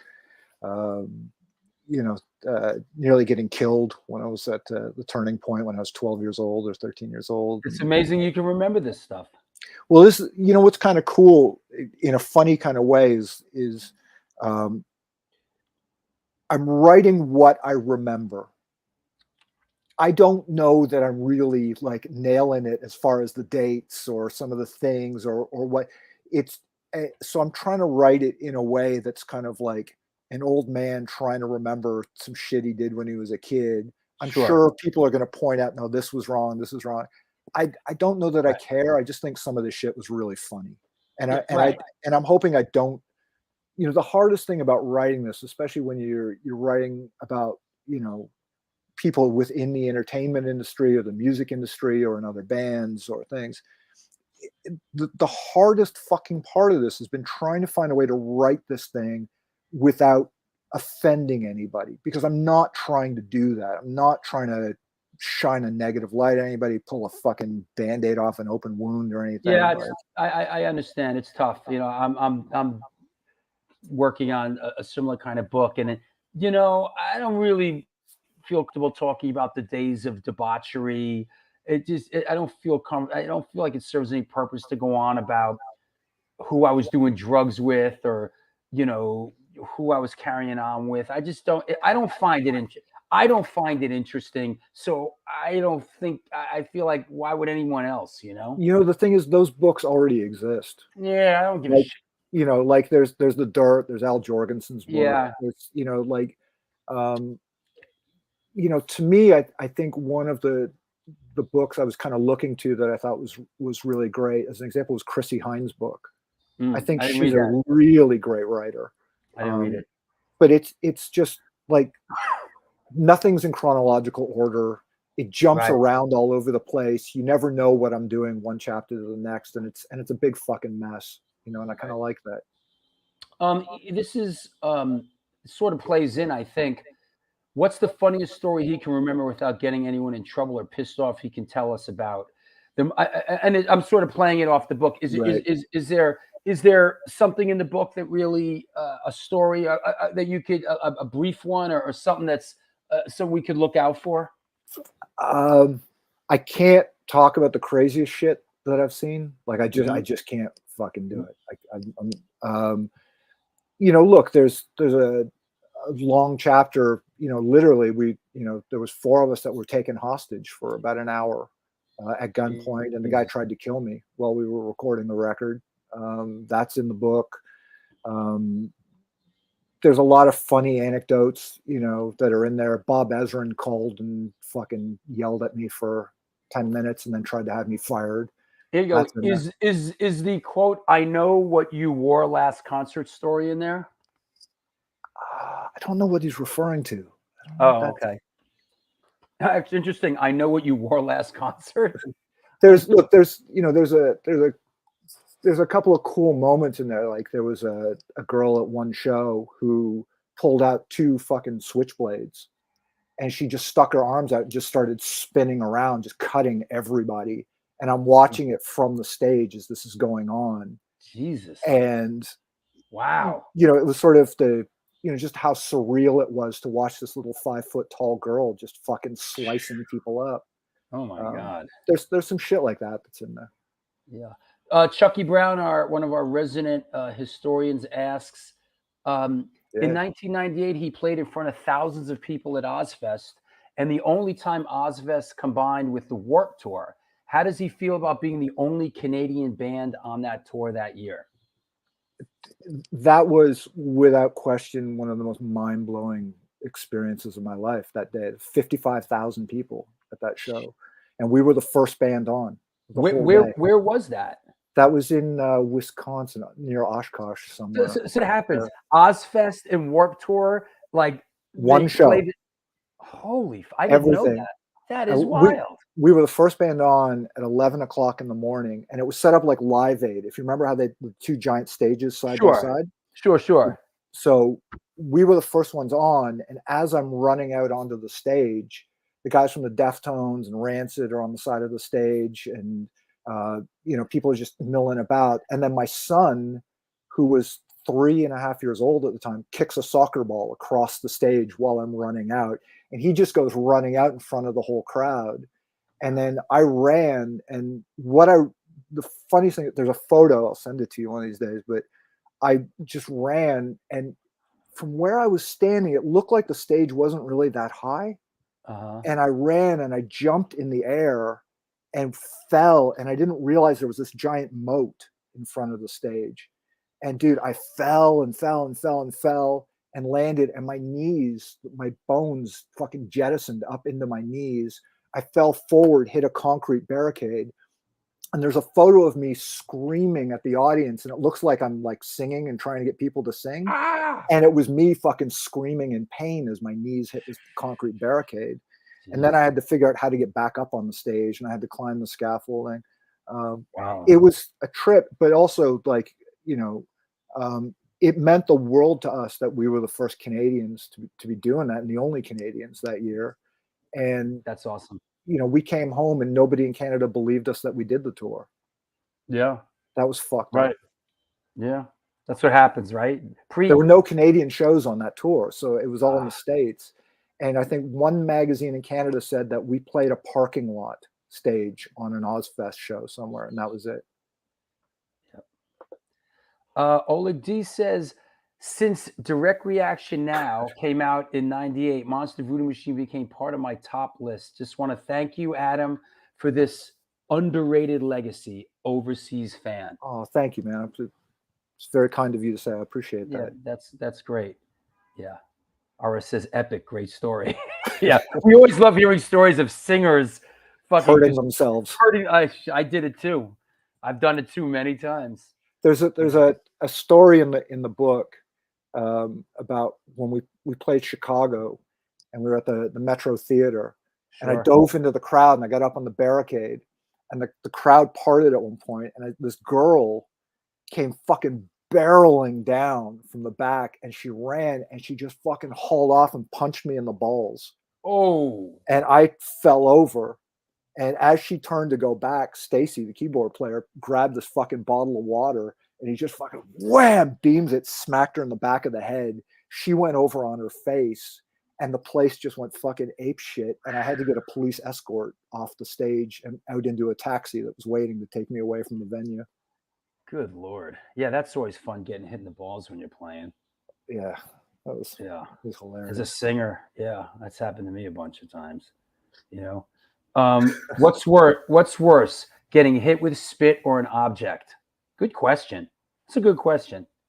I guess it depends where the spit lands, right?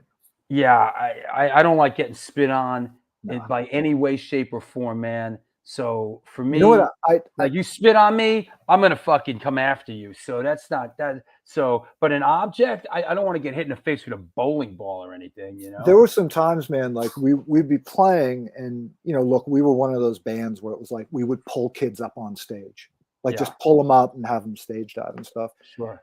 The only thing that used to freak me out was there were a couple of times where, like, all of a sudden somebody would grab me who was on stage. And there were a couple of times that like 6'5" dudes would pick me up over their heads, and I'd be up in the fucking air, and I'd be looking, and it's 15 feet to the ground, Yeah. And I'm thinking I'm going to get my back broken or some shit. Oof, that was a good question. Yeah, I don't like getting spit on, man. I'm not down with that. You hear about that legendary story of Joe Strummer getting hepatitis. Yeah. Because somebody back in the early punk days when people would spit, he was singing and some big gob went right in his mouth, and he got really sick from it. Here's a photo you sent me. We're down to the nubs there. But what is this? What's going on here? That's Defcon Sound System Live. Okay. That was back in April of this year. Yeah. Okay, I wasn't sure what that was. Yeah, that was nice. That was the first time I'd been on stage in 7.5 years. And moving forward, anything looking to other than we got the book coming out? Any music, live music stuff happening? The priority is definitely getting Defcon Sound System playing live again. Doing that. I want to see that. It's just been very difficult because I want to do special kinds of shows. Like I'd like to play like a movie theater or something where there's like a screen. I'd like to do something that's more like an arts center or like the Toronto Jazz Festival where you've got, Massive Attack could play it as well as, Herbie Hancock or whatever. Like to me, that's kind of what I'm after. I just don't know that I'm going to be able to do it. So we may have to go to plan B and go play some rock shows. There you go. Well, hey, man, I want to thank you. Good to see you, my old friend. The book is How Like a Wounded Animal, Music Stories Volume 1. It is heading towards being released. And you let us know when it's happening, and we'll give it a push on this end, Fantastic. Is there anybody you want to shout out, thank on the way out? Look, while I'm here with you. Yes, he's on social media, and here's the link right here. So connect and follow Adam on Instagram at Defcon Sound System. Go ahead, buddy. I'm sorry. Well, I was going to say I wanted to thank you for having me on, and after all these years, it's great that we're still in touch. I just wanted to send a shout out to Paris as well. And also to to the Voodoo guys, if any of them are watching, and also to anybody who was kind enough to watch today and to ask some questions and stuff. I greatly appreciate it. Paris was going to come on today, and he was in the backstage. I was gonna surprise you, and he got off work, and he was in the street, and he said, "I'll try back again later," because it was at the beginning of the show, right? And I guess he didn't make it back, but I was going to drop him on you. That'd be great. Yeah, he was really happy to see that you were cool. coming on the show. Well, please give him my best. I haven't seen or spoken to him for a little while. Yeah, and we did some great work together, and you've always been a kind, honorable person with me, and I really appreciate it, man. Thank you, Drew, man. This has been fantastic, and please keep up the great work with this. I will. The world needs more shows like this. Thanks. Coming from you, that means a lot, bro. I'll talk to you soon, man. Thank you. Take care. Bye-bye. Well, there you have it. Today's guest was the great Mr. Adam Sewell. Really nice show. Hope you enjoyed it. I sure did. It's been a little while, and we're not doing a show on Sunday. We got a Bowery Electric show. And yeah, thanks, Paul. It was a great show. It was great. The next show's a week from today. We're going to be talking film with Robbie Steen, and it was great. Good stuff. Interesting, not doing a show for 10 days. Come back nice, cool, calm, and collected. After 200 and Hey, Hell P, thanks, man. Thanks for coming by. You're welcome back anytime. You're welcome back anytime. Everybody else, Philip, what's happening, bro? Let's get it on. Thanks a lot, everybody. We'll see you on this show a week from today. And hopefully we will see you down at the Dom Foos book event on Saturday at Organic Grill. And we will see you down at the Bowery Electric for the big rock show on Sunday. Until then, do good things and good things will come to you.